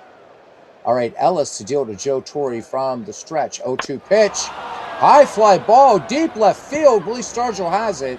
But tagging and scoring is Lou Brock. And on the play, Matty Alou moves to third. 1 run on the board here for the St. Louis Cardinals as Jose Cruz comes up now. The St. Louis center fielder hitting .213, 2 home runs, 10 runs batted in for him. Ellis works out of the stretch, 0-2 pitch. Bounding ball to Davalillo, takes it to the bag himself, but coming in to score is Alou. So 2 now for St. Louis. In the top of the first inning, Ted Simmons, again, as we said, a 19-game hitting streak in the dish now. Switching batting left against the right-handed Doc Ellis. 2-2 pitch up the middle. Dave Cash ranging far to his left. Bare hands fires on to Vic Davalillo. 4 out, number 3. 2 runs, 1 hit, and 1 error. We've played a half inning. The St. Louis Cardinals 2. The Pittsburgh Pirates coming to bat. Starting defense for the St. Louis Cardinals in left field, Lou Brock. In center, Jose Cruz. And in right, Joe Haig. And in Dutch, you would say Hach, by the way, in case anybody cares. That's how you would say, that's a Dutch word. So you would actually say Hach. Like Hach. Exactly. Matty Alou at first. Ted Sizemore. That's how Bob Prince used to say it. Ted Sizemore. At second, Dow Maxville. At third, Joe Torre at the hot corner. Ted Simmons wearing the tools of ignorance. And Chris Zachary on the bump. Dave Cash leading it off here for the Pittsburgh Pirates. Crazy start for Cash in the first couple months of the season. 372 average, 2 home runs. 23 ribbies for the Bucco second baseman. Chris Zachary winds and deals 2-0 pitch and scorched up the middle, splitting Maxville and Sizemore into center field. And Dave Cash is aboard. And Bucco fans, he has 5 steals thus far this season. There's Vic Davalillo hitting .273, a home run, 11 runs batted in. Good lead off first by Dave Cash. Matty Alou waiting for a possible throw over from Chris Zachary. Here's the pitch. Throw down. Dave Cash off to the races. And he is in there with his 6th pilfer. Cash in scoring position now. So Davalillo trying to at least answer with at least 1 here for the Buccos. And the 0-1 pitch. Maxville up with it. On to Matty Alou, looking Dave Cash back. So Cash remains at second, and here's Roberto Clemente, 303 average. 7 round triples. 32 runs batted in. Clemente in the box. Zachary ready to deal. And Zachary pitching around Clemente, just nibbling the corner and just missing. Clemente draws the walk. Runners at the corners for the Pittsburgh Pirates. Cash at third, Clemente at first. Go, Mr. Cash. Get the feeling that this alternative universe is not following full script. Not following full script, but using as-played lineups, as-played and transactions, all that stuff. But yeah, I love that it's doing it. I don't want games to follow the script. I really, really don't. I can just always go back and, find this game and listen to it somewhere, or look at it on backtobaseball.com. So, but yeah, I mean, I get it, but I think still within the realm of believability.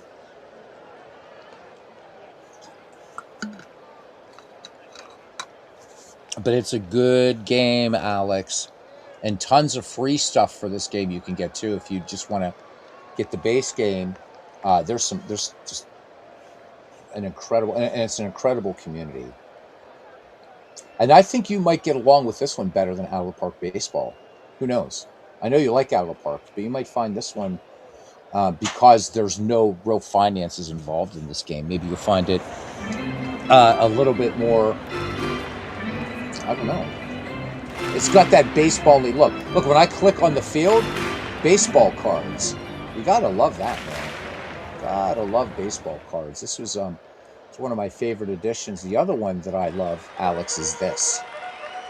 And Out of the Park Baseball does not have what I'm about to show you. So let's say, we're not going to, but let's say we wanted to pinch hit for Willie Stargell.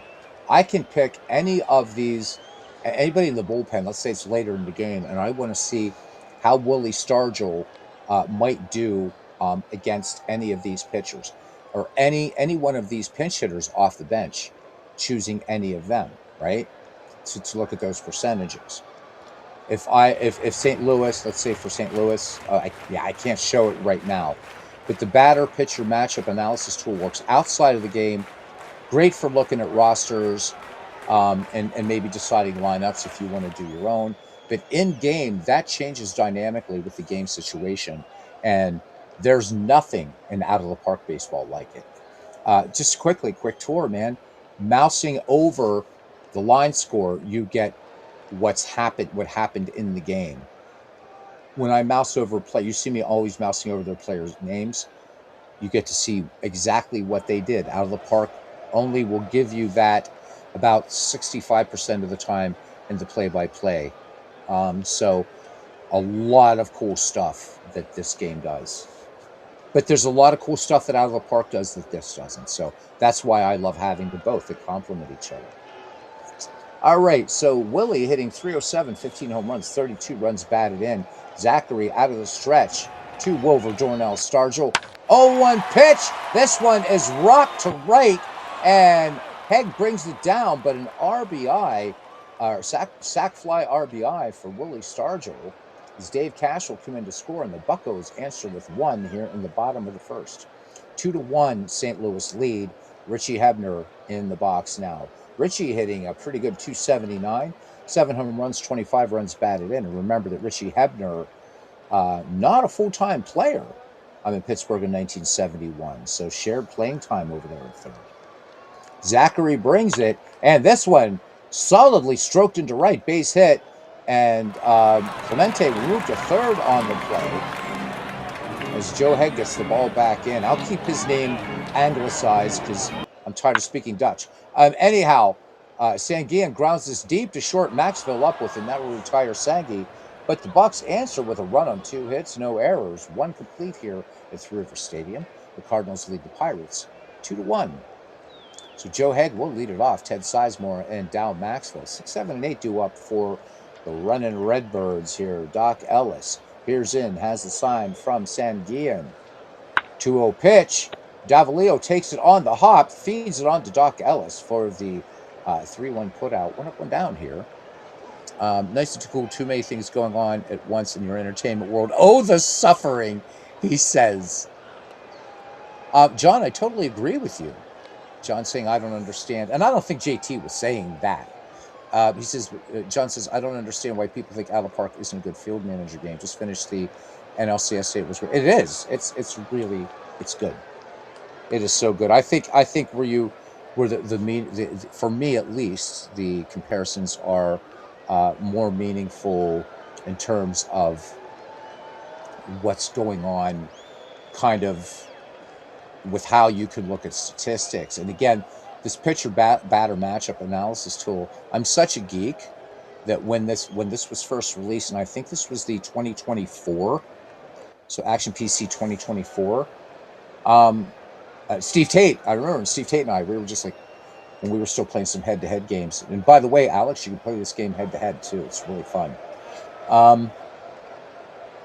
And we were just going through like all kinds of rosters and stuff, and just using the analysis tool outside of games, and just absolutely just geeking out on it, looking at all these different matchups and stuff like that. And I know of no other baseball game that does it, and I think it's super, super cool. Enzo, welcome in. He says, still have not figured out how, when you're the human manager, the computer does not suggest I replace your pitcher with a reliever. You should be able to turn on, there's coaches you can turn on in this game. If you're talking about Action PC, you can't turn them on in game. You have to sort of outside in the rules. I've got to find it. So Mick says he can never get close to those percentages no matter how hard I try. And you know what? That's cool too, because as you said, Mick, I mean, and we got to connect. Absolutely, Alex. Today, unfortunately, another busy day. I bought a car today, so, spent a lot of money, came home, and I'm like, I spent way too much money. I'm going to shut my eyes for 2 hours so that when I wake up, I will feel less weird about spending a lot of money. But yeah, definitely, Alex. With you and I at different time zones, man. But we got to, I'll seek you out, man. Try to get on earlier maybe and catch you earlier in the night. And we just get on Messenger and Have an old chin wag, you and me. How's that sound?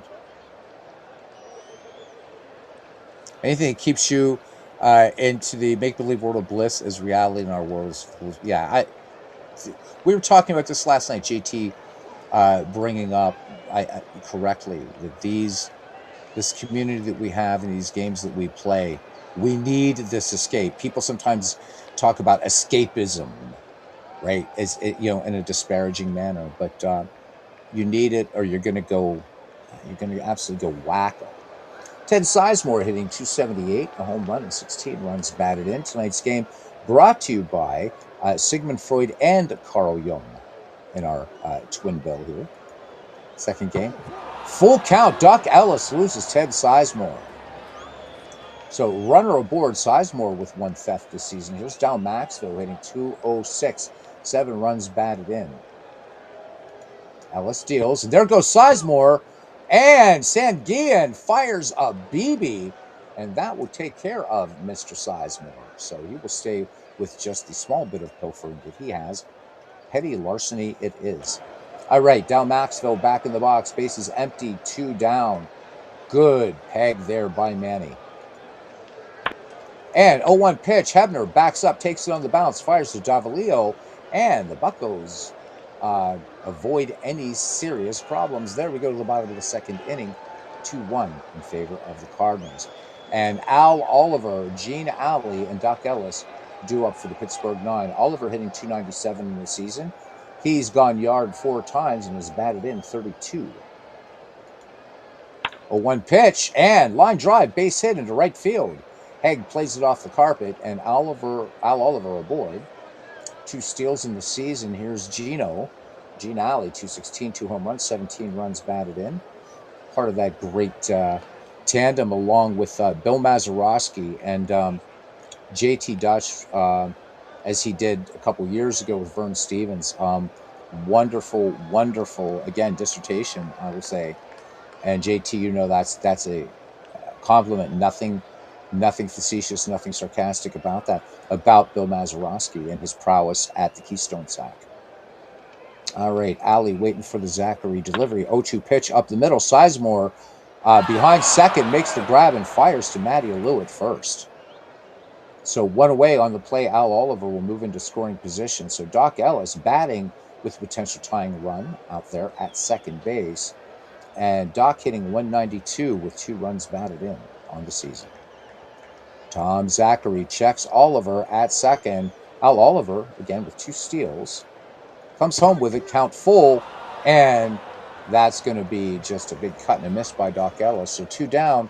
Back at the top of the order we go for Dave Cash. Dave Cash singled up in the middle back in the first inning.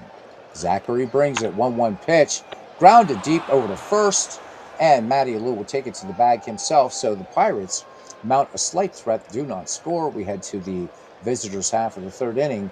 The Cardinals lead the Pirates 2-1. Thank everybody for coming in tonight. As always, it's good to be hanging with this family. You all are amazing people, and Paul Fay as well. Paul knows I love taking the milk, man. He knows it. All right, Chris Zachary, and then we swing around the top of the order. Lou Brock and Matty Alou. Chris Zachary hitting 091 on the season with a run batted in. So he hit 242 in the actual 1971 season. So not bad. Not bad for him, right? And scored 3 times. Ellis deals, full count, and there goes Chris Zachary. Strike 3 called. Fastball just inside on the corner. Back at the top of the order now, Lou Brock walked. 2-1 pitch, and this one scorched up the middle, base hit. Dave Cash trying to get to that ball, but too much velocity, too much spin going under the webbing, and Lou Brock is aboard. So this Pittsburgh battery needs to watch out because Grand Theft Auto aboard. There's Matty Alou. Matty 1 for 1. And that was that big error that allowed Matty Alou to go to, or allowed Lou Brock, to move to the hot corner. Throw over, back dives Lou Brock, 24 steals in the season. Ellis brings it full count. Clutch pitch there, I would say, by Doc Ellis. And fastball, swing and a miss by Mr. Matty Lewin. Nothing but air to counter. And actually, the breeze has stopped now. It's calm and sunny here. What's a night game? So calm and moony, I guess, as we look out at the U.S. Steel Building. Tessie Ashpool. He says, hey, Beats, just finished an amazing book on the War of the Roses. Man, you and I, history, how about it? Called Sun in Splendor. Suna, actually, they would say it in Middle English. Suna in Splendor, yeah. Completely brings Richard III to life instead of some lines in a textbook. Oh, thank you, man. Thanks, man. Wow. Like, wow. I mean, that's... I don't know what to say. I mean, gratified. Thank you. But, wow. I think whew, thank you so much. I'm about this, just the doing the community thing here, but thank you so much. Alex is so sad to see Saggy in his wheelchair. Heroes are passing fast. Pirates do not love them all. I know, right? It is, man. And I think especially hits home with athletes, doesn't it? Right? Not saying that, not sad to see, entertainment guys, entertainment people there, but, athletes, right? It's that great poem, right? By, was that Hausman that wrote that poem? It was called To an Athlete Dying Young, and written around the time of the First World War. But, you think about those, even for his age, right? When you saw Ted Williams at the, at the All-Star game, and you think of Ted Williams as just, the splendid splinter, and it's sad. It's sad. It really is. It really is. All right. Lou Brock, aggressive leadoff first, 2 down for Joe Torre. Joe Torre sac fly that scored Lou Brock back in the first inning. 2-1 your score. Ellis throws over, and Lou Brock gets back. So Davalillo needs a much faster sweep to get Lou Brock. Let's wind it up again. 0-2 pitch. Fly ball out to right field, and the great one tracks it down for out number 3.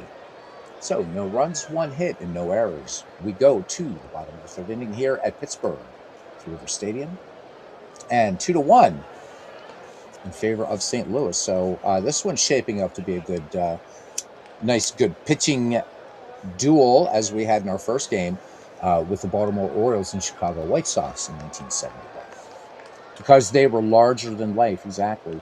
As kids, that was our world. I think you're right. I think you're really right about that. Of course, also as kids, we took who we thought were scrubs or players we hated from other teams and got out the old clothespin, put it on the bike frame, and they transformed our bikes into Harleys, right? Our little bicycles. But you're right. They really, really were, and different times, gentlemen, different times, right? We still follow baseball, but now, you think about this, those guys that we're watching on the field, not in this game, but I'm talking real baseball, they're the kids now. They are the kids. But I think the beautiful thing about baseball is it teaches you that you can look up to kids, right? Aaron Judge, all of us in here, we could be Aaron Judge's, well, except for Aaron, we could be Aaron Judge's dad, So the kids become heroes. And I like that. I know I'm trying to pretend to be profound here, but I just work with me here. And if not, you can always look at the U.S. Steel Building. All right, here's Vic Davalillo to lead things off for the Bucks. The 2-3-4 hitters due up for the Iron City 9. Davalillo, Clemente, and Stargell. Davalillo grounded out to Dow Maxville last time up. All right, Simmons sets up. Zachary deals. 0-2 pitch, and Davalillo swings. And again, nothing but air. So Chris Zachary in this game has fanned 2 buckos and walked 1. Here comes Roberto Clemente. Walked, and then there was a wild pitch. 0-1 pitch, and the great one comes through. Hard line drive into right over short, or into left over short. Okay, Michael Fisher couldn't be Aaron Judge's dad. Okay, so there's two people in here. Used to love players because they were ours. Now you follow the team only because players come and go. Yeah, now it's changed, right? And we would have, we wouldn't have anticipated that as kids.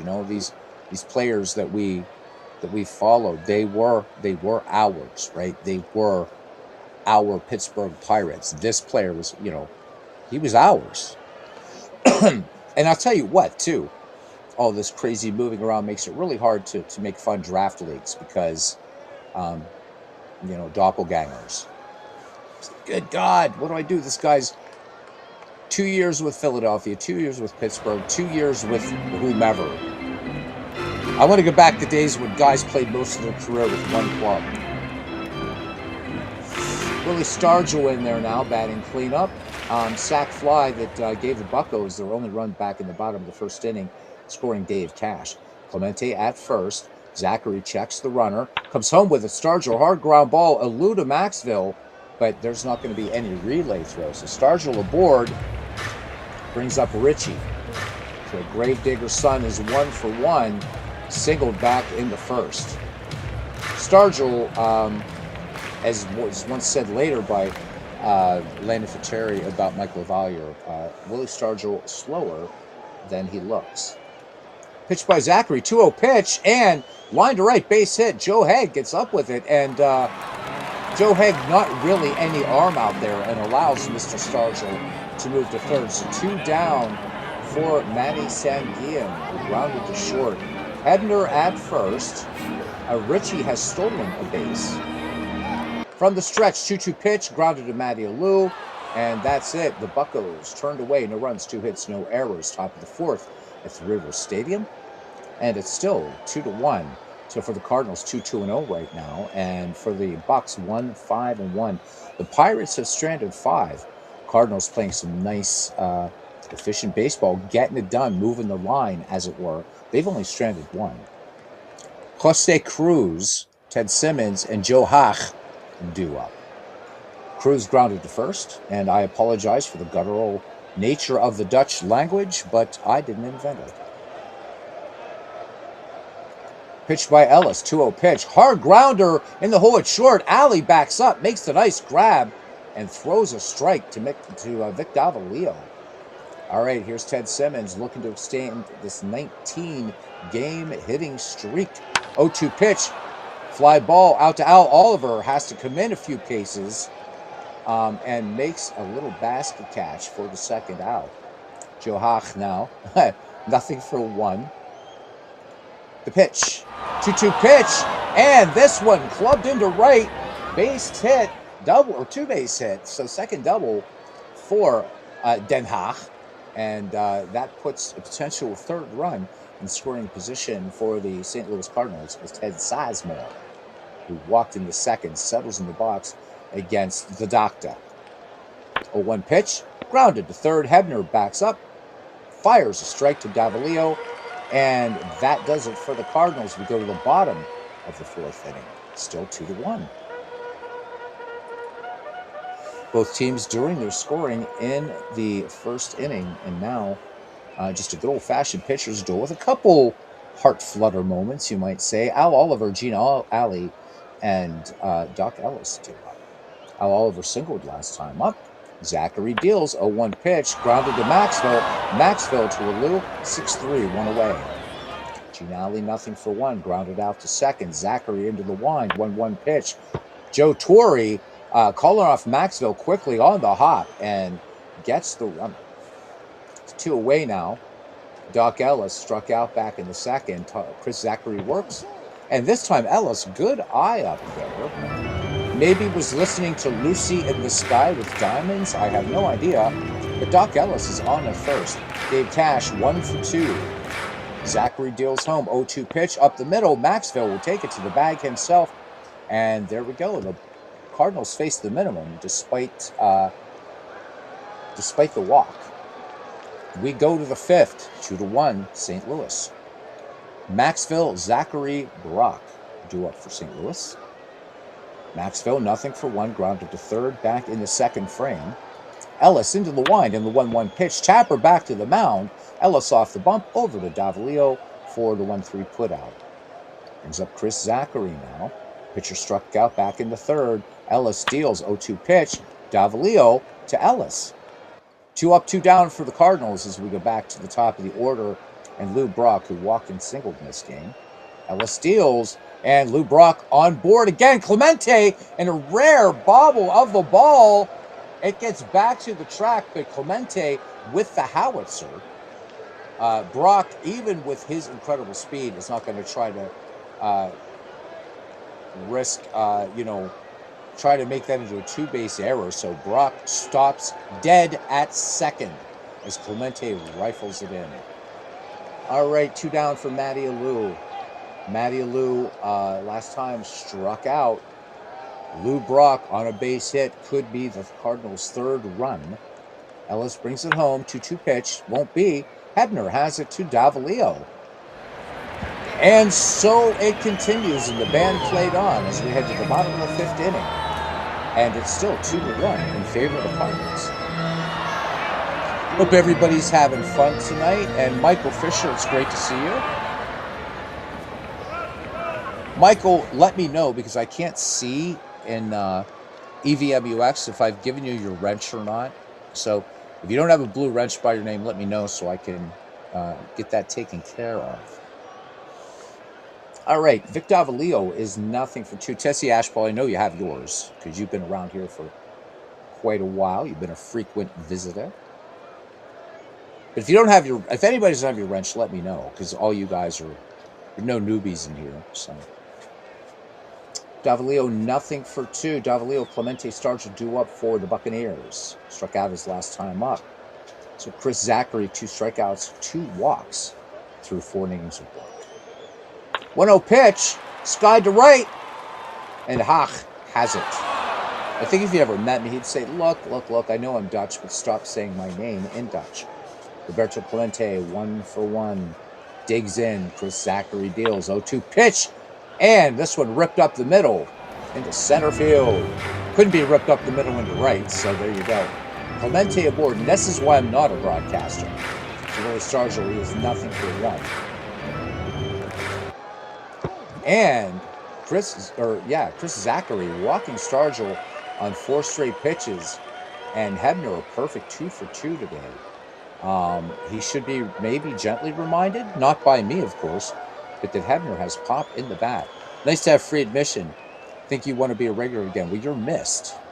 You are missed around here, pal. All right, 2 on, 1 down. Chance for the Buccos to grab the lead in this game, or at least tie it up on a base hit by Richie. Zachary deals. Simmons out to talk to him. Back behind the dish. Zachary deals up the middle by Richie Hebner. And the Pittsburgh Pirates in the bottom of the fifth tie it up. It's 2-2. Third hit today for Richie Hebner. Manny Sanguillen bats with 1 down, 2 on. Stargell at second. Trailing him, Richie Hebner at first. Sangi hasn't gotten it out of the infield. He's grounded out twice. Zachary deals 2. 1 pitch and Sizemore, but no double play. So 6-4 on the putout. Stargell advances to third on the play. Sanguillen on the fielder's choice, and here's Al Oliver, 1-for-2, grounded out last time up. Buccos looking to add some insurance. We need a little bloop, Mr. Oliver. Zachary deals and line to short, and Alou will grab the receiving throw. But the Pittsburgh Pirates pick up a run, 2 hits, no errors. Top of the 6th now, and it's 2-2. Joe Torre, Jose Cruz, and Ted Simmons do up. Torre in the game is 0-for-1. Sack fly and a regular fly ball. Doc Ellis steals 1-2 pitch. And this one driven up the middle. Al Oliver slogging it out of the glove, and they're giving the double to Joe Torre. So number 11 for him on the season. So here we go. Cardinals again, making this a tense game. Jose Cruz, 0-for-2. Ellis brings it, Popped high left side. Hebner has it for out number 1. Nowhere for Joe Torre to go. Ted Simmons, again with that 19-game hitting streak in there. Switch hitting catcher. Ellis deals 2-1. Ellis to Davalillo in this little tapper. So a runner at second, 2 down. Ellis bringing the gas. And here's Joe Haeg. Let's go back to the American pronunciation, or English pronunciation. Doubled back in the 4th. Doc Ellis deals 0-1 pitch. Bounding ball. Hebner. And Haeg beats it out. Infield hit. Infield hit. So, one thing we all remember about the terrible AstroTurf is that ball could skip quickly. I think you're playing on a dirt infield and you get Joe Haeg. Joe Haeg. I'm sorry. Joe Haeg. Joe, who we should look at.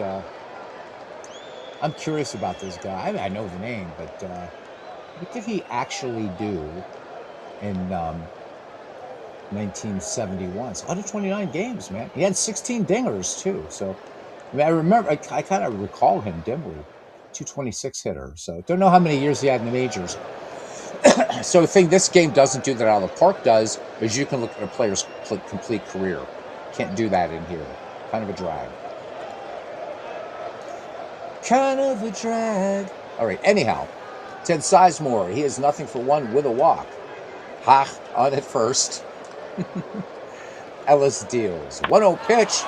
And this one, long fly ball, but too high to left, and Willie Stargell has it at the track. That does it for the St. Louis Cardinals. This game officially, we go to the bottom of the 6th inning.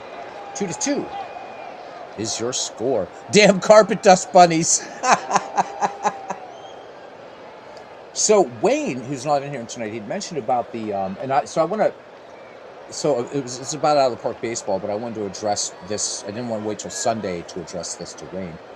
And he was talking about the lineups and we're doing 2 different kind of the 2 World Series that never were. And Wayne was talking about the lineups. So the tournament mode or the exhibition mode in Out of the Park baseball is part of the game, but it is its own thing altogether. So there's 2 ways to set up a World Series in Out of the Park baseball. You could set up a league or like a season with just 2 teams, right? By doing a custom league and running through it, and it's going to do it. And you're going to be able to have a lot more control. In the exhibition mode, what I just tend to like to do, because I like to make that the ultimate what if. Whatever the computer picks for the lineups, I'm fine with, because it's not drawing. It's not, those players aren't in the context of a season in the tournament mode. There's no history for them in the tournament mode. So I really don't bother with messing with the lineups for each game. And especially for 1904, 1994, they never happened. And who's to say that, either of those managers wouldn't have done that. But Wayne, that's why I do it. And when I play the exhibition thing, I mean, that includes also tournaments that I do and Out of the Park baseball. I don't go in and mess with the lineups. The main game uses actual as-played lineups. And then, but I'm not really, to do a World Series, I'm not just going to get through a season just to do a World Series. I like to see what the game can do, and that's fun. So, but I do get where you're coming from for, big games or big things like the World Series. It's nice to kind of see those lineups. So, point well taken. Let's go Bucks, says Alex. Gene Alley, nothing for 2. Alley, Ellis, and Cash. Zachary deals 0-2 pitch. Maxville has it off the carpet. 6-3 put out. 1 up, 1 down. It's becoming very textbook here now. Doc Ellis. We're going to leave Doc in there. He's pitching a fine ball game. And Doc Ellis whiffs. Ellis out way in front too early as Zachary pulled the string. So 2 away now, back at the top of the order for Dave Cash, who grounded out to short last time. 2-2 pitch. Tapper, Zachary over and on to Alou for the 1-3 put out. Let's head to the top of the 7th. We are knotted at 2 here in Pittsburgh. Dow Maxville, Chris Zachary, and Lou Brock due up. And Maxville has grounded out to third. Grounded to the pitcher. Doc Ellis steals. 0-2 pitch. Now he's going to ground to short. So almost the cycle for him. Here's Chris Zachary. He has nothing for 2. My own stupidity cracks me up at times. Methinks I should have taken another avocation. 0-1 pitch. This one fisted up the middle for a base hit. That didn't sound right. Fisted up the middle. Let's run with it. Chris Zachary aboard as Lou Brock. We're back at the top of the order. Lou Brock been on base all 3 times today. Mr. Ellis would like to stop that tendency right now. 0-2 pitch. Popped up the chimney. Sanguillen will watch it go over the netting and about 6 rows back. Count 0-2. Brock to Cash to Alley, but they're not able to return 2. Brock's just too fast down the line. But 2 down. So Lou Brock on base this time illegitimately, but nonetheless still there with that great speed. Matty Lou 1 for 3. Ellis steals. Davalillo has it and bobbles the ball. First error of the year on Vic Davalillo. And Doc Ellis is tired. Ellis not due up for at least 2 more innings. I think we got to take Doc out of there. And he is extremely tired. So we're going to take Doc Ellis out. What do you say, Alex? Got the bullpen up. I'm going to let you make the call. My only rule here is I don't use starting pitchers unless they were spot starters. So 2-2 here in the 7th. 2 down. Ellis is tired, and I don't want to risk letting him try to get the 3rd out. He's not due up in the bottom of the inning. So what do you say, Paisano? Huh? Kazadich.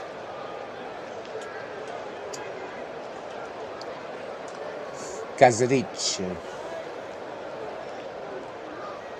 can just hang back and the wheels are turning out there in the Pacific Northwest.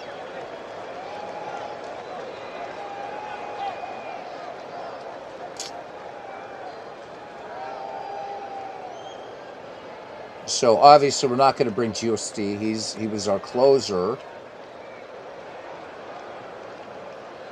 Maybe, what do you think? Yes, how about it? So Robert Duvall, may his memory be eternal, as he's now consigliere. All right, so there we go. So Alex and JT, Bucco fan and a Dodger fan. And so Alex, if you haven't met JT, one of the coolest people, smart guy, and he was the Dodger fan. Earlier in the game, I was talking about that. Really had so many great things to say about our beloved ball club. And again, JT, wonderful work on Bill Mazeroski. Let's go with Mudcat Grant. I think a good choice, gentlemen. Doc Ellis's day is done. 2 on. So big pitch here, or big at bat here, whatever you want to call it. Confrontation for Mudcat Grant as he faces Joe Torre, who's 1 for 2. He doubled back in the 6th. All right, Grant is finishing his warm-up pitches, and the man in blue signals for play to resume. Grant deals and lined up the middle, and Lou Brock comes in to score. So Joe Torre picks up the RBI, and St. Louis back on top 3-2. All right, Grant is going to face Jose Cruz now. He's grounded out twice and popped out. 1-0 pitch, and this one, a passed ball. Sanguillen chases it back to the backstop, and now 2 Cardinals in scoring position. All right, Cruz back in the box. Alou at 3rd, Torre at 2nd. Mudcat Grant works out of the stretch and grounded deep to short. Alley up with it to Davalillo. So just 2 batters too late. 7th inning stretch time here in our nightcap. St. Louis Cardinals lead the Pittsburgh Pirates 3-2.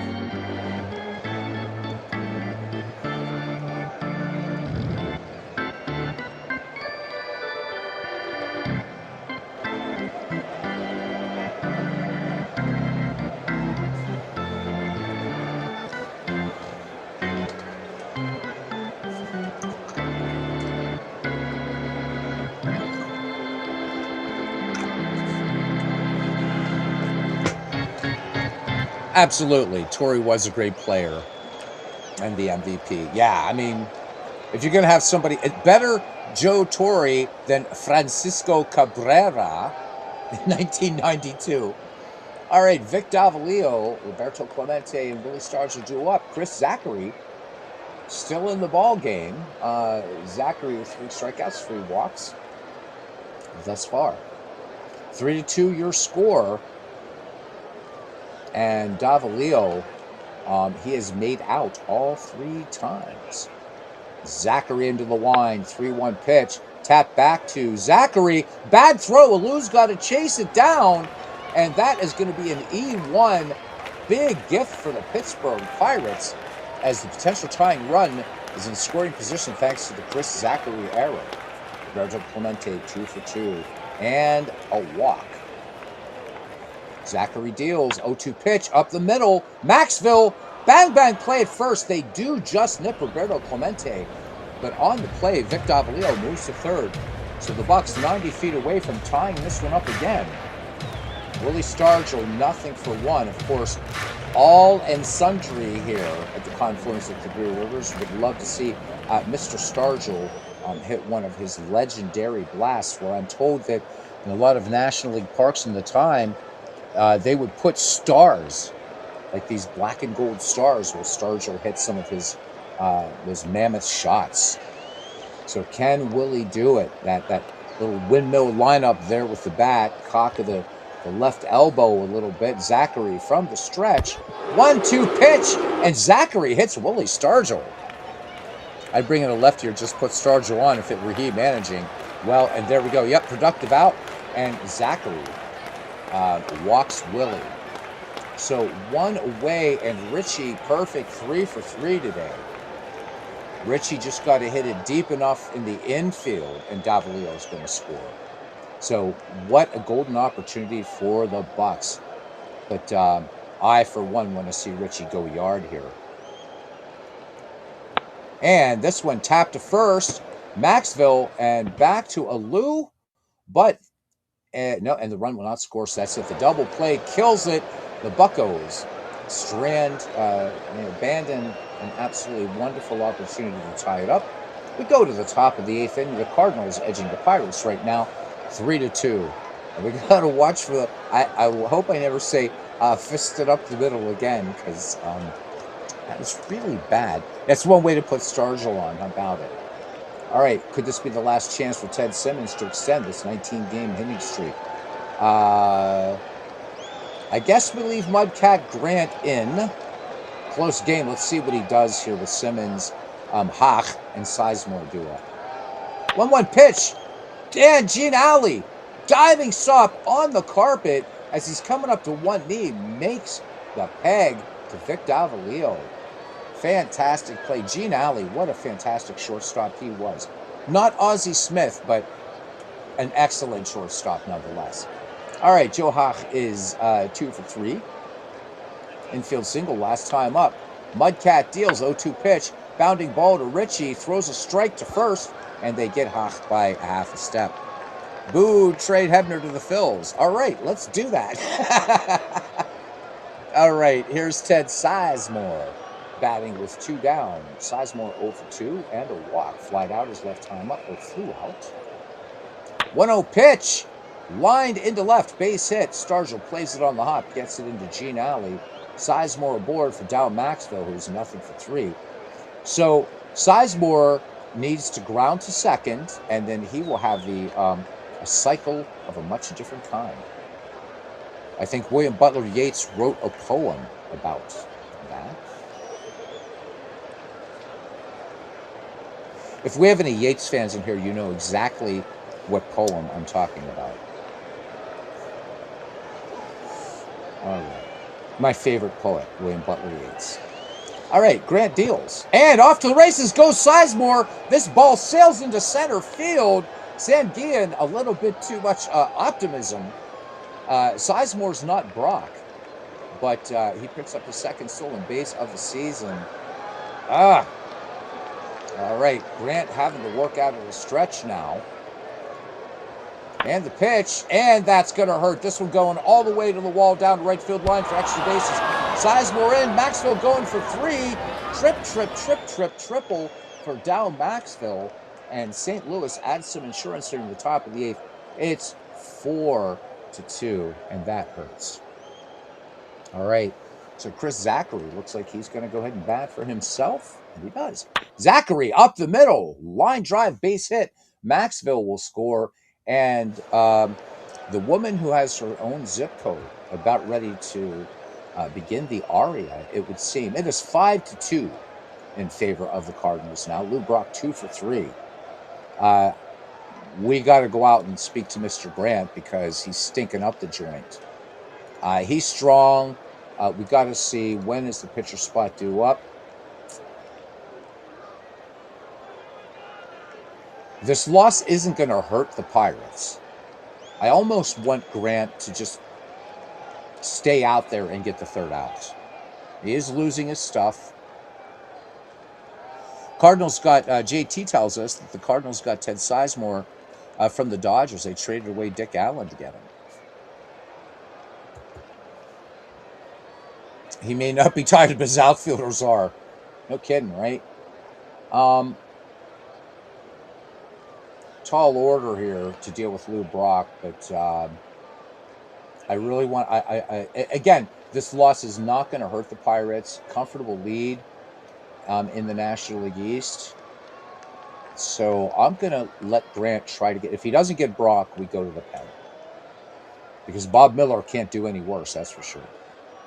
All right, Brock 2 for 3. Mudcat deals 1-0 pitch, and that does it for Mudcat Grant as Chris Zachary will make 3rd on the play. 3rd hit today for Mr. Brock, and Mr. Grant, you're done. Too bad we don't have a Lee on this team so we could make a Petersburg pun, right?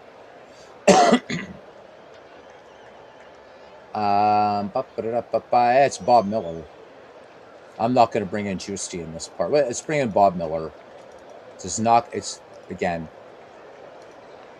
Well, could this game possibly matter later in the season?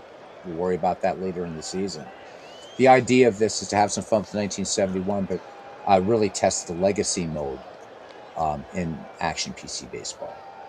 All right, Matty Alou is 1 for 4. Runners at the corners. Bob Miller out of the stretch. 1-2 pitch. Grounder to 3rd. Hebner to Davalillo.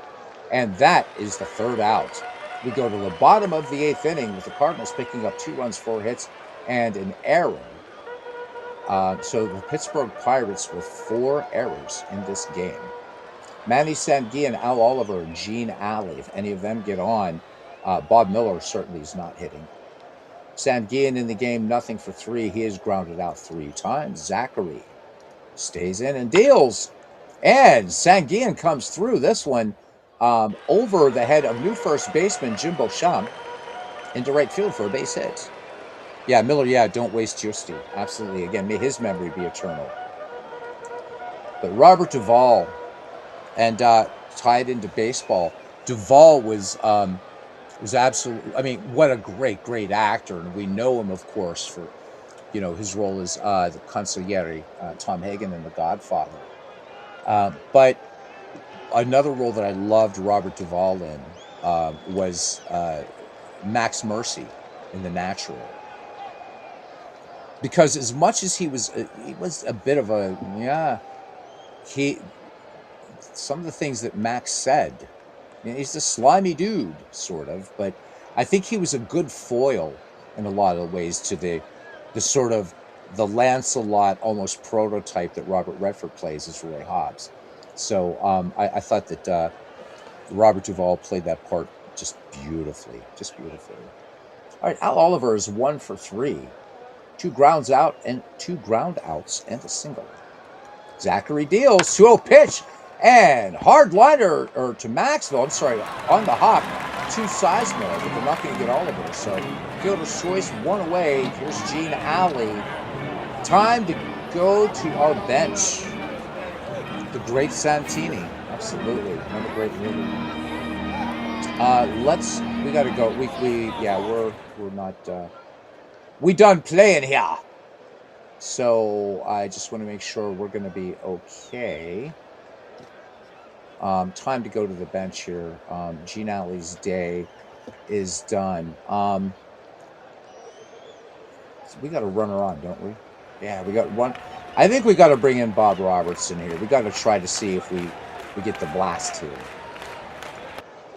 Well, Alley sends it out to right. My fault, hit the wrong button. Flies out to Jose Cardenal, who comes in. Now 2 down. Bob Miller is still out of there. So,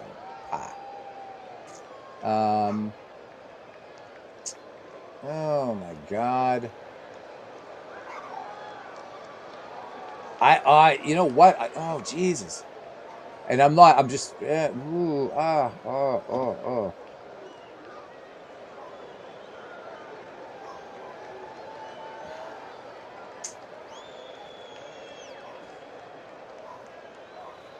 They do not, but but Alex, the same pictures that use in Out of the Park baseball, you can use in Action PC.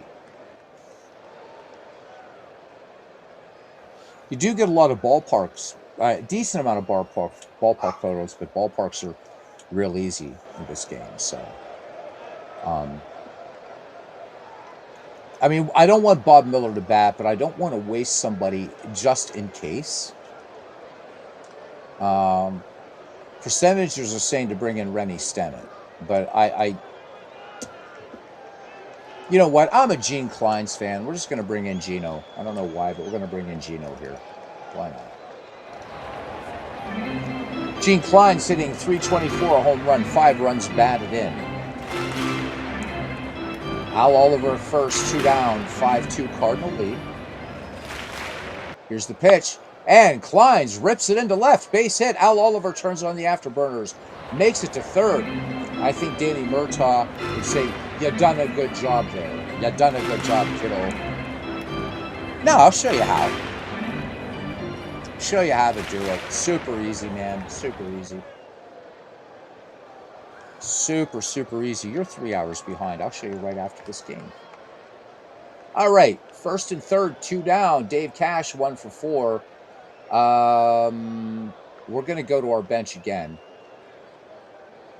because we got a pretty capable second baseman waiting in the wings. So he is not going to pinch hit because I think I want to bring Rennie Stennett in to play. Let me see. Bob Robertson's name, man. Bob Robertson. All right. Bob Robertson will come in. Robertson hitting .254, 10 home runs, 36 runs batted in. All right. Ken the Redhead with a swing of the bat, tied up for the Bucks with 2 down here in the bottom of the 8th inning. Chris Zachary working from the stretch. And the pitch. And nope. Grounded to Maxville at short onto Beauchamp for the 6-3 putout. And let's do a little bit of housekeeping here.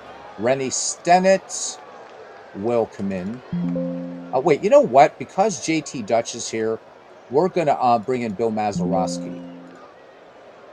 All right. So let me see. So what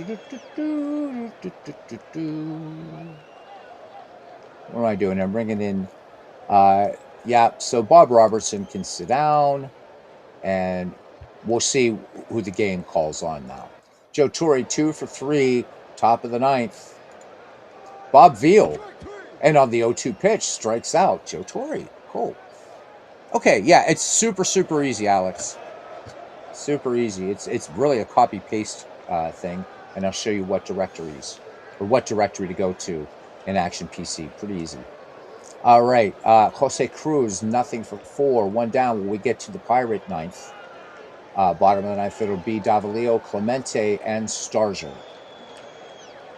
Veal deals, 0-2 pitch, tapper back to the mound, and Veal with a little, for you football fans, a little lateral pass on to Davalillo for the 1-3 putout. Last chance for Simmons to extend the 19-game hitting streak. 2-0 pitch. Veal bobbles the ball, so Simmons aboard in the E1. So that will be the end of the hitting streak for him. Here's Jose Cardenal hitting 224 with 10 runs batted in. 3-1 pitch. Bob Veal loses him. Bucco's bullpen not looking too sharp here, my friends, as Ted Sizemore comes in, singled back in the sixth.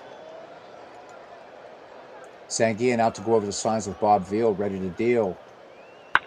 Base hit, right field. Simmons will come in to score, and we're just going to let Bob Veal try to just finish this out. No use going to the pen at this point. 1-2 pitch, or maybe not, as another run comes in. Oh my God, Dow Maxwell with an RBI double, and it's 7-2. But well, now we got to take him out. Bob Veal's tired.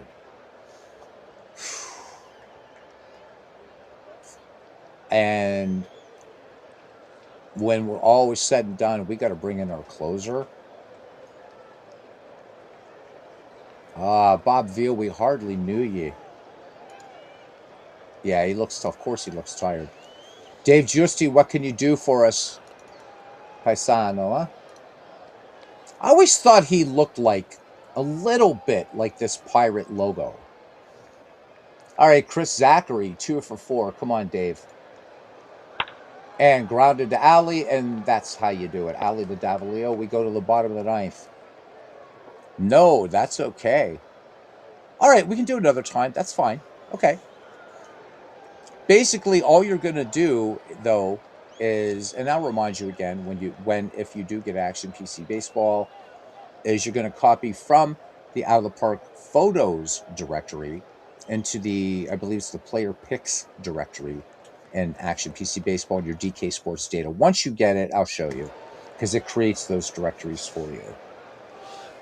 All right, Davalillo, Clemente Stargell, 5 runs down for the best team with the best record in baseball. Looks like that's about to change, but they'll still remain in first. Zachary Deals looking for a complete game win, but Vic Davalillo line drive over second. Right field, Cardenal racing to his right, cutting the ball off before it gets to the wall. And Vic Davalillo, just with 1 stolen base thus far this season, but I am not taking the bat out of Clemente's hands. There's no way. 2 for 3. Zachary Deals. Clemente, high fly ball to right. Jose Cardenal backpedals and to his right and makes the grab. Out number 1, Willie Stargell. Nothing for 1. And the pitch. And Stargell goes down on strike. Zachary looking for the final out. Richie 3 for 4 today. 0-2 pitch. And line drive base hit into right. Davalillo, they're going to hold him at third. 2 ducks in the pond for Pittsburgh. We're down to Manny Sanguillen. Can he keep it going for the Buccos? He is 1 for 4. Zachary Deals, 1-1 pitch. Beauchamp takes it to first, and that's your ball game. All right, let's look at it. The Pittsburgh Pirates fall to 35-14. The St. Louis Cardinals improve to 24-26. For the St. Louis Cardinals, 7 runs, 14 hits, 1 error. For the Pittsburgh Pirates, 2 runs, 11 hits, 5 errors. Chris Zachary gets the win. He improves to 2-2. Doc Ellis, with a loss, will fall to 8-3. The Pirates in a losing cause, Richie Hebner goes 4 for 5. Roberto Clemente is 2 for 4. For the St. Louis Cardinals, Lou Brock goes 3 for 4. Dow Maxwell, 2 for 5, 2 runs batted in. Ted Sizemore, 2 for 4. And the only stolen base in this game, it looks like, I think. Looking at pitching here, Pittsburgh just bad luck with the bullpen today. Zachary gets the win. 9 innings pitched, 11 hits, 2 earned runs, walked 3, struck out 4. Poor Doc Ellis. 6 2/3 innings, 7 hits, 3 runs, 2 of those earned, 2 walks, 2 strikeouts. Mudcat Grant worked an inning in relief, 5 hits, 2 earned runs. Bob Miller worked just a third of an inning. Bob Veal, 2/3 of an inning, 2 runs given up, but neither of those earned. And then Dave Giusti got that 1 batter out. That's it. Player of the game.